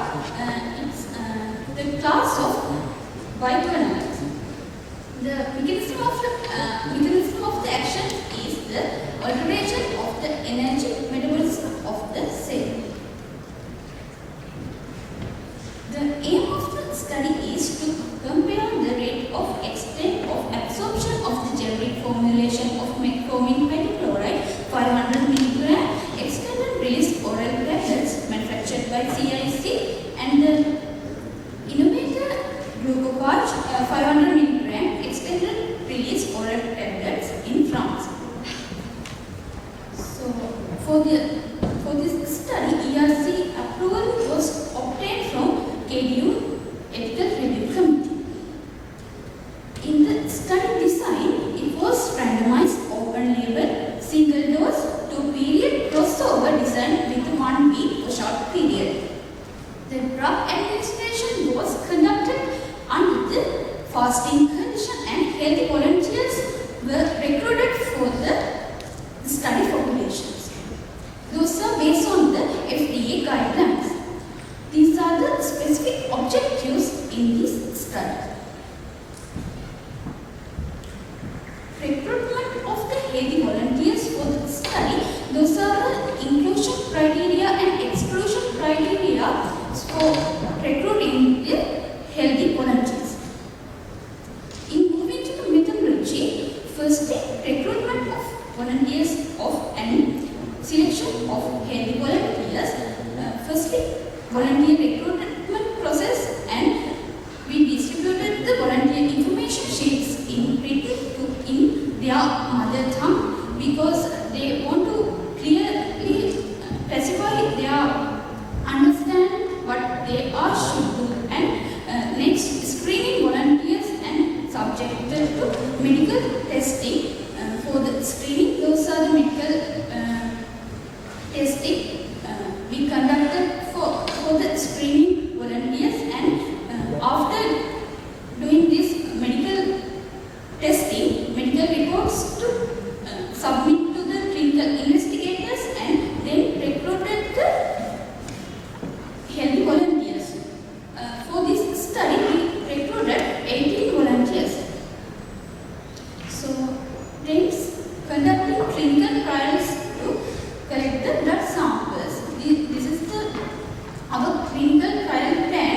According to this clinical trial plan, first day evening, those volunteers should be admitted to the hospital, and then first day evening, 12 hours they should be in fasting condition.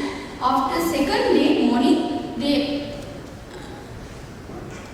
administrate the drug, and according to the timing, 17 time intervals, we collected 4 milliliter of blood samples at each time, and especially 20% of glucose solution was provided to the volunteers every 15 minutes for up to 4 hours after dosing. In separation of plasma, those are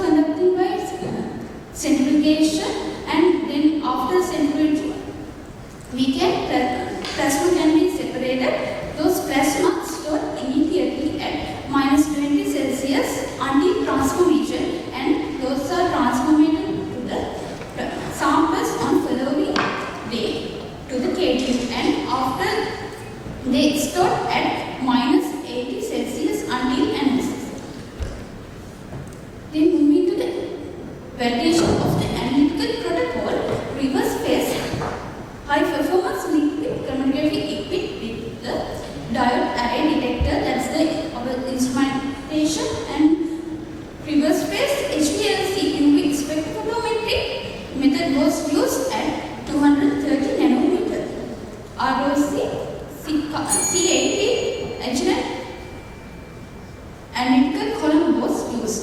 That's the stationary phase.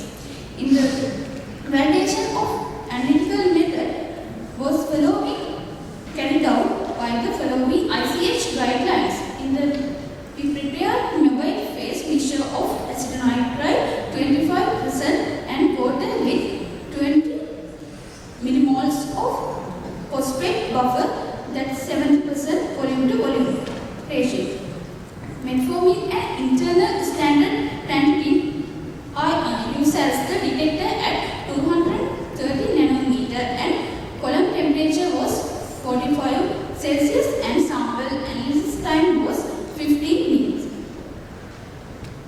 So, linearity of this assay is that was regression was 0.9993. You can see in the linear response of peak area against metformin concentration and the according to this statistical values, and also evaluating the accuracy and precision of the assay and also matrix effects of the assay. They are, you can see in the graph. And next, extraction of the metformin from the plasma. According to this method, we can get the isolate from the plasma. So when moving to the statistical analysis of the pharmacokinetic data, following statistical data analyzed using PKMP 2022 new version, and the plasma concentration time curves given below, given in this as the example of the presentation, those are under the descriptive statistics. When moving to the results, the mean of the pharmacokinetic parameters of the bioequivalence study, those according to those results, the rate of absorption were not significantly different, and the focus data are within the confidence limit, that is 90%. 90% confidence interval of Cmax, and after the single administration of the test and reference formulation in 18 healthy volunteers, those maximum plasma concentration and the area under concentration was given in the test and reference. Past the time, can you give one concluding remark and stop the presentation, please? In the conclusion of the study, the extent to absorption and the rate of absorption pharmacokinetic parameters are within the confidence level. Therefore, metformin oral tablet generic CLC can be therapeutically interchangeably with the innovative drug in clinical practice. There were negligible adverse events and the subject have tolerated both treatment during this study. These are the reference, and I would like to express our great appreciations DML1 technical staff in KDU to all volunteers who participated in this study and all medical officers and consultant physicians, MLT, UHKDU nursing officers and the other staff members to contribute their commitment to success this study. Thank you very much. Okay, thank you very much. Any questions?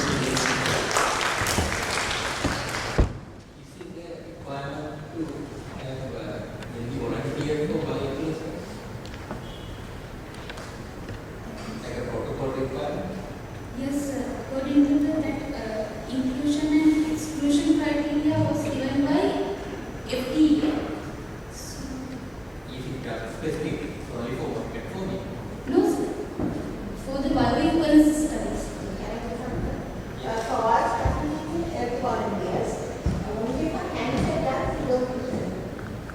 The issue is that if you do this on healthy volunteers, how are you going to generalize this to diabetic patients?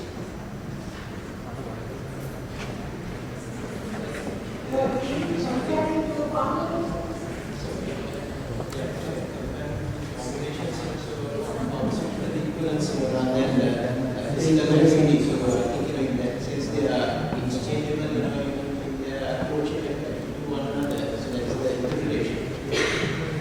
The pharmacodynamics can change with the healthy person and the diseased person.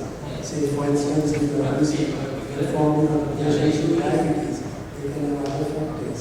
The immunoclearance is different as opposed to a normal person. So any consideration of the bioequivalence, must take into consideration. Actually, it's chance. So take these two But that is a very big one. Because all genetics studies are done motivated. And then it is post-marketing, if anybody wants to do it on the diseased person, that can be done. It's not that it cannot be done. But the purpose of registration, it has to be done everything. Because all phase 1 studies are done everything. Either phase 1 or performing Sri Lanka being used, but usually all these are done in phase 1. Metformin does not cause hypoglycemia. But if you use some other drug, glucoside, and even the healthy people might end up developing hypoglycemia and using.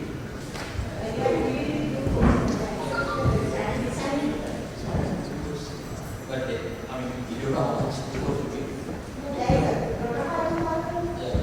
According to the FDA criteria, they have mentioned 20% of glucose solution. That is for metformin. Even if you don't use glucose, they might not develop hypoglycemia because the way the drug can, it doesn't. We all know that bioiodized don't cause hypoglycemia. So even if you don't give it, it will not happen. But there are other drugs, Dassanayake can cause hypoglycemia. So even if you give glucose, we don't know whether that amount of glucose is adequate.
I think also another thing that issue here, they have not was the name of the study drug?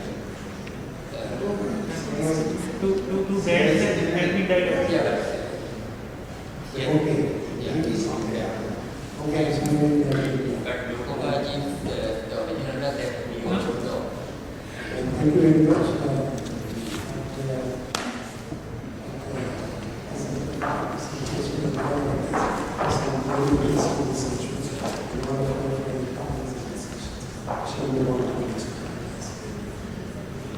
The presentation of the session is on fasting and surgery management in a base hospital in Sri Lanka. And the authors are H.G. Kariyawasam and N. Goonawardhana.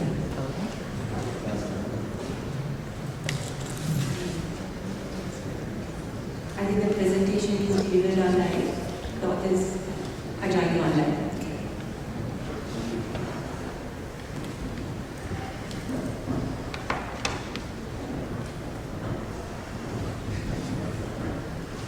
Good evening, everybody.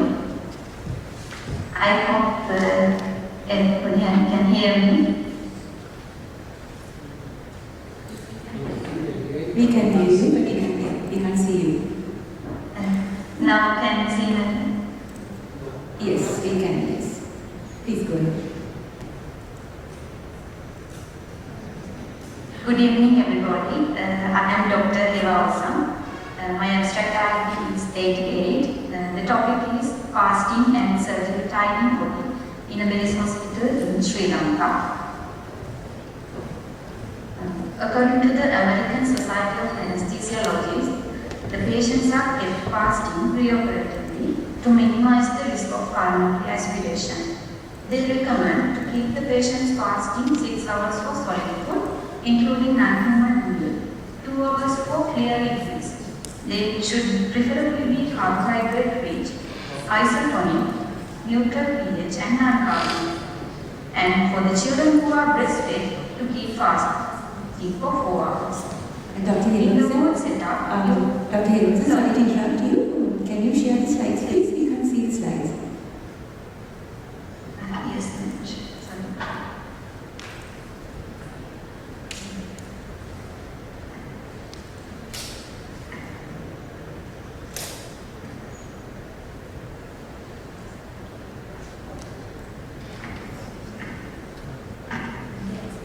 Can I see? Yes.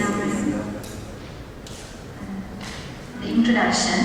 The patients are kept fasting to minimize the risk of pulmonary aspiration.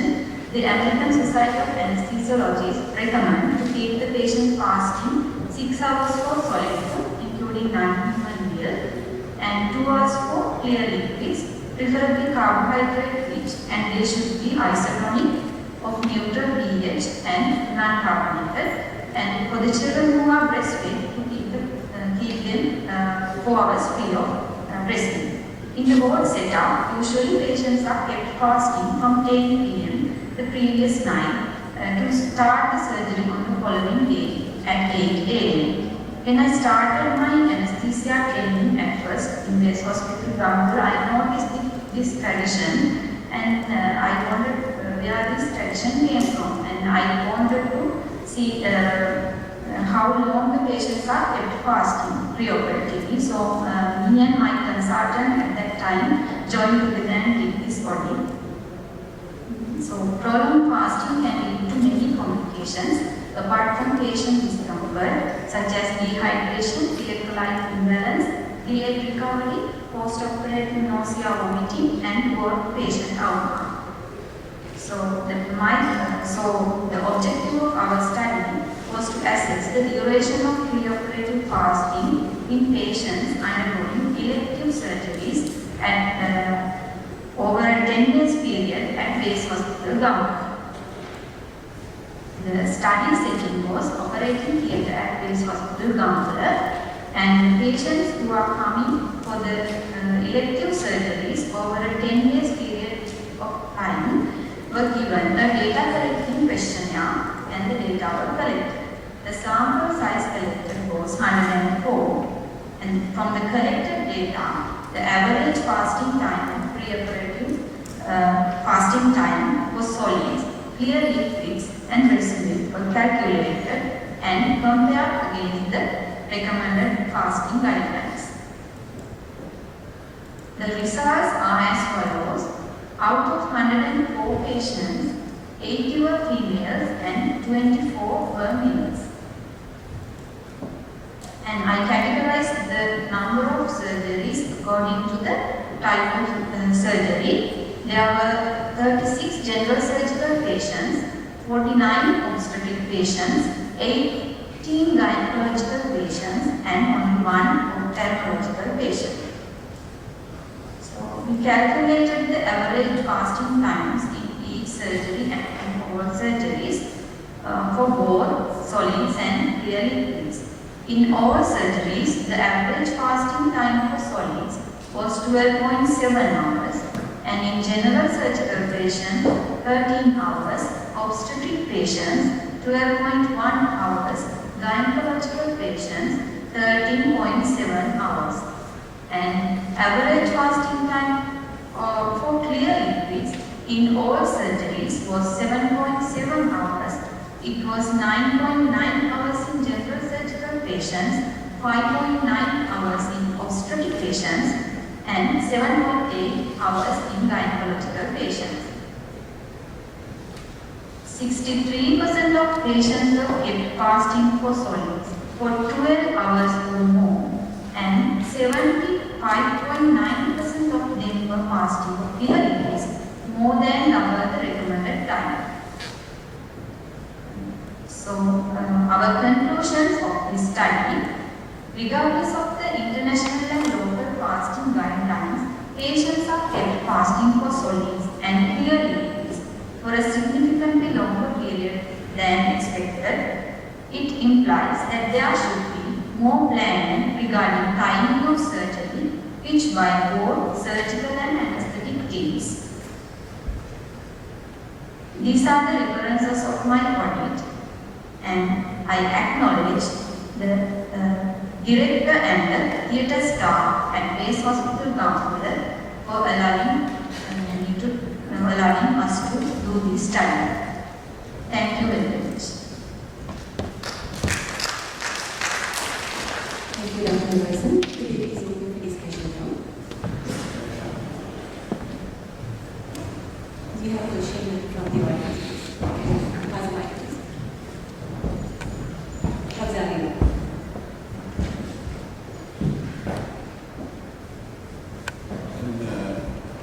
We highly appreciate your study because this is the truth, nothing but the truth.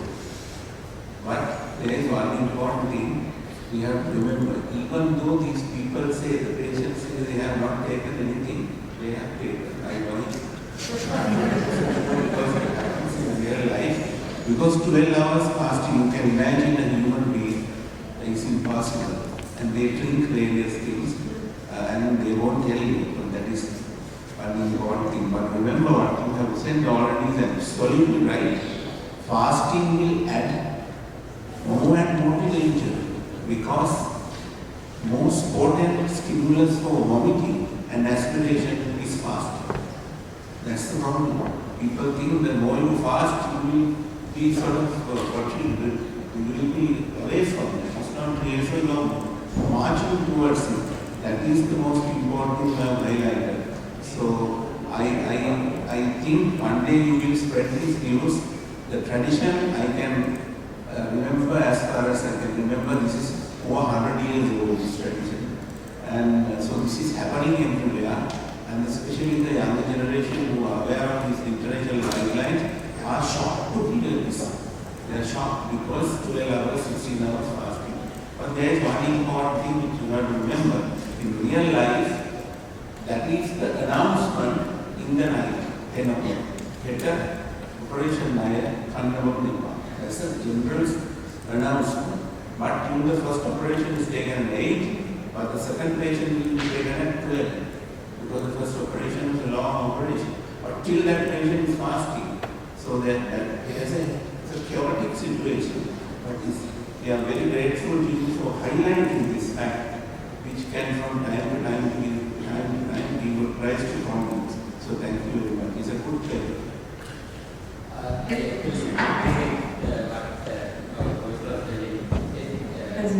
use my please? Otherwise, she will be able to hear. I agree with what sir said, and in your introduction also you said listed certain things that can happen with fasting, like imbalance and so on. But one other thing that we can add is the suffering of the person. You are subjecting a person to fast for 12 hours, 13 hours. This is a sick person anyway. So that is a very important consideration we have to make, and we have to be like, even our own hospital, we do the same thing. I have seen many times, we don't prepare our list properly, so that the first patient, all what we need is fasting for about 4 or 6 hours. So that has to be planned very well. I know we are short-staffed and all that, but we should do that. This is not only for surgery. I also see this in the radiology. People who are waiting for scans the next day until 12 o'clock in the afternoon, the scan has not been done. And they are starving to get the scan done. And sometimes I have seen they have been asked to drink a lot of water and not to pass urine. And they are starving as well as they are holding their bladders. We have to think like human beings when we care this patient. This is a very, I agree with sir, very good paper, good topic that you elected to highlight a very important issue, very important humanitarian issue. Last question. It's also important to recognize that even sometimes local anesthetic mediated surgeries, they are categorizing when they are all treating the same, and then local anesthetic procedures which might have a risk element attached to it. For instance, in cardiac procedures, you don't need to even have 6 hours. You can have 4 hours. The fact that you say 4 hours is more than enough, and then 2 hours if it is fine. But we see it so often that even for local anesthetic mediated procedures, the same protocol is being applied. So I think we have to be judgmental about it and then make sure that house officers as well as the nurses are being properly being instructed so that they won't change that. Dr. Jayasinghearachchi, one question is to how will you transform these findings to practice? Who are the categories that you would like to address? I think the hospital staff should be the main, and also the patients. The patients coming for surgery should be informed ideally set up about the fasting time, exact time. They don't know most of the time, and might be important to educate both parties, the hospital nursing staff at the wards and the patients awaiting surgeries. I think more than the nurses, the surgeons, the registrars, the house officers, because they carry your orders, right? They are the people who decide how, and also the people from the anesthesia department, the anesthetists and the registrars. And also during the fasting, we can do other things, like even a shorter period of fasting, we can start like IV fluids, especially for diabetic patients, and those, we have not seen even that happening. They are fasting without even IV fluids, so that also has to be taken into consideration. Thank you very much. Thank you very much, Dr. Kariyawasam, for the excellent presentation. So that brings us to the end of the third technical session of the medical session. So during this session, we listened to several presentations. One on melioidosis, case study on a patient having melioidosis suspected of having Leptospirosis. There are also two presentations on describing about dengue strains that have been circulating before 2009 and after 2009, as well as the development in the period. And also two presentations on antibiotic resistance that increased, also to be increased during the COVID-19 pandemic. And also one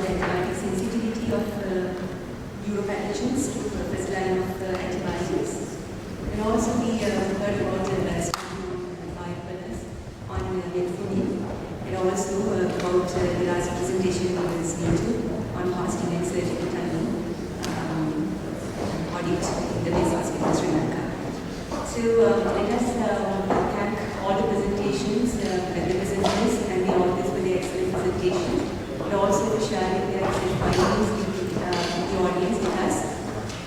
And also I would like to thank the audience for the active engagement in discussion of each paper. And thank you very much to all the presenters and the audience. That is the end of the last technical session and all the technical sessions of the medical session.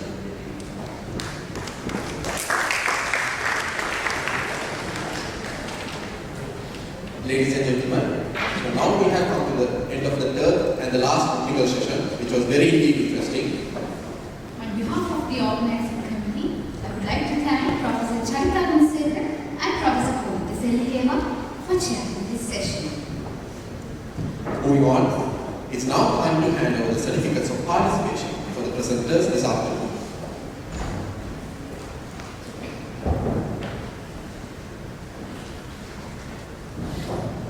Let me cordially invite the chairpersons of this afternoon, Professor Charitha Goonasekera and Professor Kolitha Sellahewa, to hand over the certificates.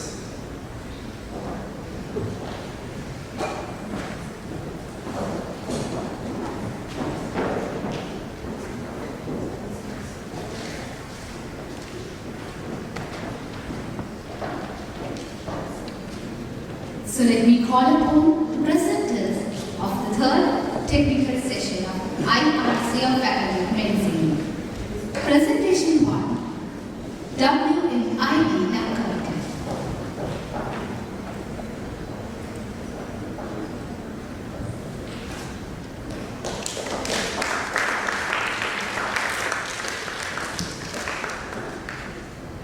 Presentation 2, Jayasinghearachchi.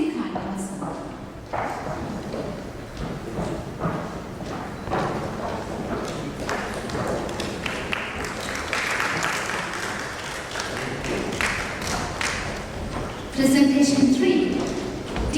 Sunderland.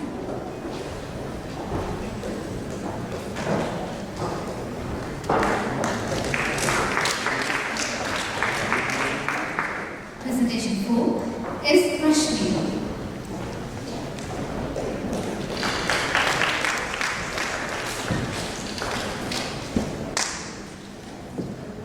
Presentation 5, K. Dassanayake.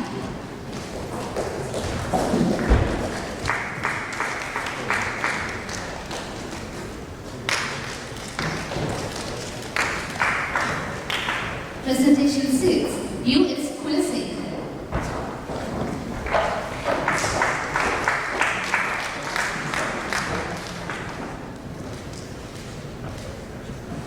And the final presentation we came across was at the HGRBL K House. It was from online, ladies and gentlemen. Thank you. And it's now time for the chairpersons to hand over the souvenirs to the judges of this technical session. So may I cordially invite Dr. Singha,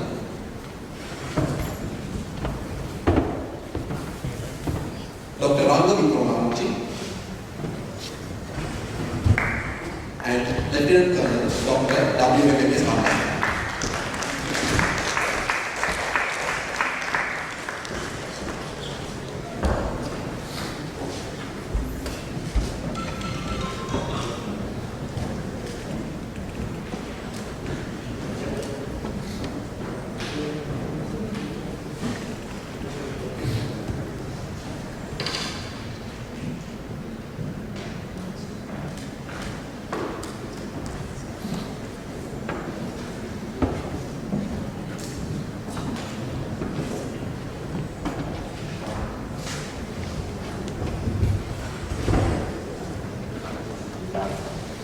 So next, ladies and gentlemen, let me call upon the Dean of the Faculty of Medicine of General Sir John Kotelawala, Defense University, Yakamadow, Professor R.A.N.K. Jayasekara, to hand over the token of appreciation to our distinguished chairpersons of this technical session.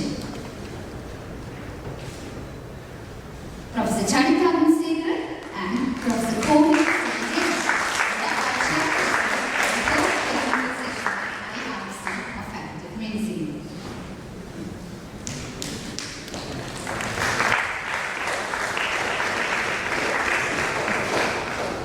you, madam. Thank you, sir. Let me now sincerely invite Dr. Aruna Darshan, the Senior Lecturer of the Department of Paraclinical Sciences, to deal with the board of science.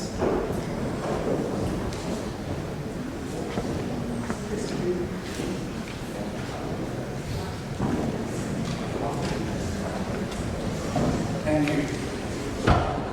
I hear Professor Narada asking why the best paper. So we are still doing the calculations. So to fill in that time, I have been asked to give a vote of thanks during that time. I'm sorry I had relatively short notice to prepare for this, but try to make it short as long as it takes them to add up the marks. So I'd first like to thank, I'm not going in any particular order, but I'd first like to thank for the plenary sessions. We had Dr. Goonawardhana, the DG, Ministry of Health, and Dr. Alakasing, WHO representative, Dr. Ajay Tandon, Lead Economics, he joined online, both of them joined online, and Dr. Susi Pereira, Deputy Director General, Public Health Service, Ministry of Health. I'd particularly like to thank Dr. Goonawardhana and Dr. Susi Pereira for being here in person, taking their time off to come. We really appreciate that. I also have a special mention, thanks to Dr. Vijay, my co-coordinator, for ensuring that Dr. Sellahewa was here, and of course Dr. Anuji for ensuring Dr. Susi Pereira came and for arranging for the other two speakers as well. I'd like to thank our chairpersons for the first technical session, Professor Dilani and Dr. Jayasinghearachchi for chairing those sessions. And I'd like to thank the three judges, Dr. Dilani, Dr. Samantosh and Dr. Irani. Thank you very much. That was the first session. Then for the second session, I'd like to thank the chairperson, Dr. Goonawardhana and Dr. Jan Mendis, and the judges for that session were Dr. Fernando and Dr. So thank you very much. And the third session, we have the two chairs here as well, Professor Charitha and Professor Sellahewa. They did a tremendous job in ensuring the 7 abstracts were somehow presented in not 2 days. So that's right. So thank you for that. Just as an explanation, it wasn't planned that day. We actually had Professor Jayarakne's talk in the evening, but due to a scheduling conflict, we had to change it. That's why in the first session there was 3 talks, and these were behind the scenes things we had to end up doing so that there were no problems. And let's see, I have a little more time, right? So I will just thank the IRC main committee. I can't thank myself, but I have to thank Dr. Upendra. Unfortunately, he's not here. So when we were trying to figure out who was going to do the vote of thanks, it had to be me because I was the only person left. So he, even though you probably saw me running around most of you called me most of the time, he did a tremendous amount of work in the background. As you know, we were a little financially challenged this year. I think everyone knows that. We requested 176 packets of food and they only gave 85. And we had a big fight with them to try to get more food and things like that, as well as Dr. Vasandika. So I have to thank them. I'll thank the main committee. All of them had really contributed tremendously. Dr. Anuji Kamage, she played a major role. I think she's going to stop answering my phone soon after this. So then Dr. Ariyaratne is here as well. Thank you very much. We counted on a lot of the expertise for reviewing abstracts, etc. Lanka is here, I think was here. Lanka helped me when I had problems yesterday, especially with the one particular case. And then, unfortunately, Dr. Prasad is not here. He has had to chair and do a lot of work on KD care. But I relied on him tremendously because he was the coordinator for last year, and he shared all the documents and was readily available whenever I had any questions. Dr. Dilani Nakkawita, especially over the last weekend, going through the certificates and making sure they were correct. We had a tremendous time crunch this time, and on top of that, and a lot of these people played a major role. Dr. Charitha, getting our computers ready and everything, and Dr. Ariyaratne as well, playing a major role there. She actually managed to attend every single meeting I had requested, so I have to special thank her for that. And then the abstract review committee, I will just mention the chairperson, Dr. Gamage, and Professor Goonawardhana. He also played a major role in supporting that, and a lot of the others are already there. And Dr. she was the head of the editorial committee. Thank you very much for that. And Dr.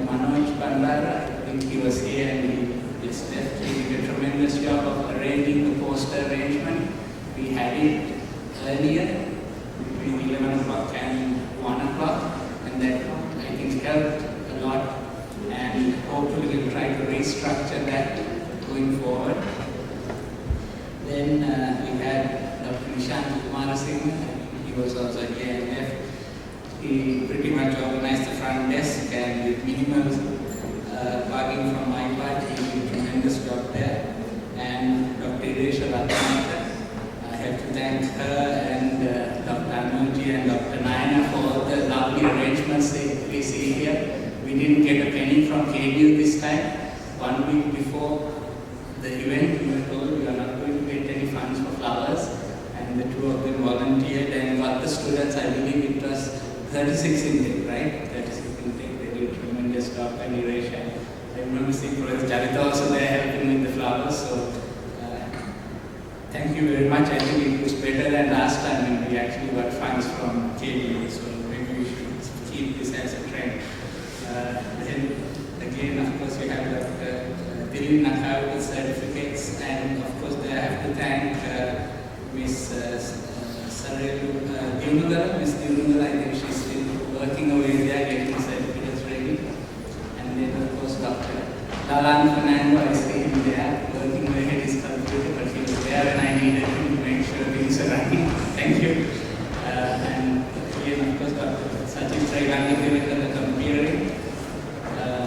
Sanjeevani for the food and beverage, and Dr. Fernando, he's head of the finance management committee. His work is coming later, but he promised to do it. And then plenary sessions, Dr. Kariyawasam, I think she's here.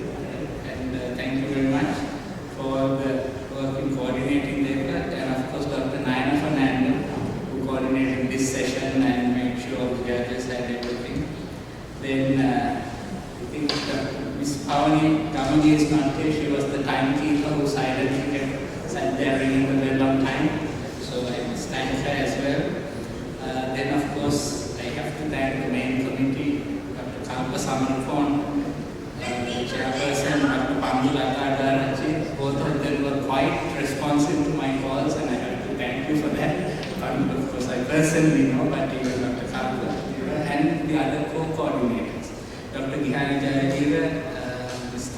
Lieutenant Colonel So despite the many challenges they had in the funding and doing this on time, they were, I must say, quite responsive to sometimes my annoyed emails, etc. So then I also must thank Sanjeev and Nakmal here, who did a tremendous job in getting everything worked out here. Nakmal, particularly 2 months ago, once he knew I was coordinator, came and told me about all the problems in this hall. Okay, one table was falling apart, nothing was polished, and so thank you for highlighting all of that. And Sanjeev, and we actually managed to get it fixed. So, and the computers and everything. So thank you both for all of that. Then are we almost done?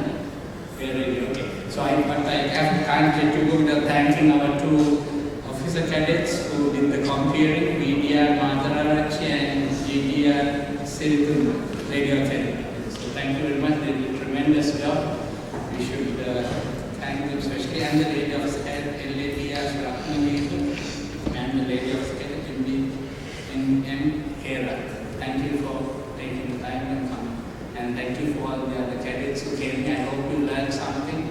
You should try it. Unfortunately, we sort of need to force the students to come. Hopefully we can come up with a better mechanism, because there's a lot you can learn. Okay? And going forward, I hope a lot of you will willingly come and you can fill up those back checks. I will end my words there. Thank you very much. And I'm sure there's people I left out, but I had only about half an hour to prepare this. Thank you. Thank you, sir. Now we have come to the end of this grand event and hope that all of you have enjoyed the 15th International Research Conference of Professor John Kotelawala, Defence University. These 2 days have indeed been revitalizing and mind-stimulating, creating many opportunities to spark interest in many areas of medical research. We have now come to the most awaited part of this session, the awards.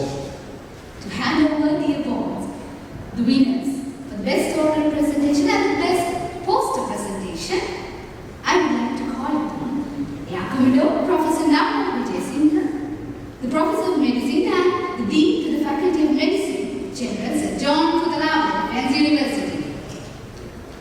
I would also like to mention that prior to the selection of these awards, the presentations have been peer-reviewed and scored by a panel of judges as per the scale. So moving on.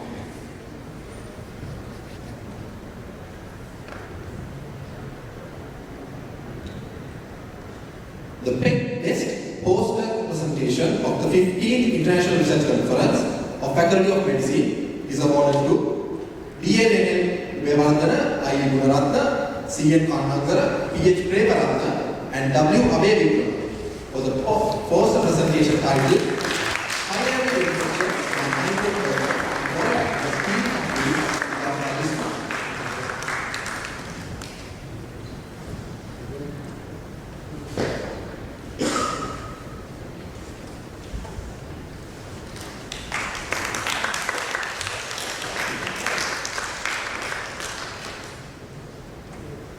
Ladies and gentlemen, the best oral presentation of the 15th International Research Conference, Faculty of Medicine, is awarded to TDKSC Goonasekera, Imangala, C.S. Dissilva, P.S. Chandana, Sudhira Jayasinghearachchi, Shura Hera, Sisara Sirivatena, and Nisha Jayasinghearachchi. The paper titled High Fluoride Exposure May be Associated with Subclinical Renal Injury in Normal Uric Children, a case study in Padavi Street.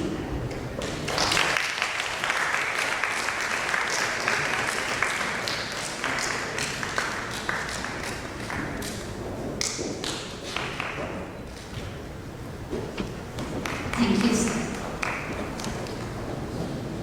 So at last, we would like to express our appreciation to the leader speakers, oral and scientific paper presenters, the poster presenters, and all of the participants for taking their time of their busy schedules to attend this conference.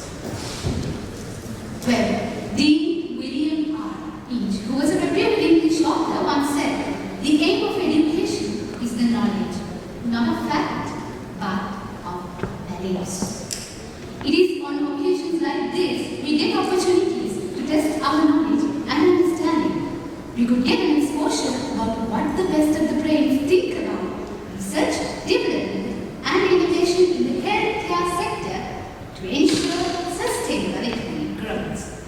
Finally, we have now come to the end of the 15th International Research Conference of the Faculty of Medicine for the year 2022. To formally end the proceedings, please rise for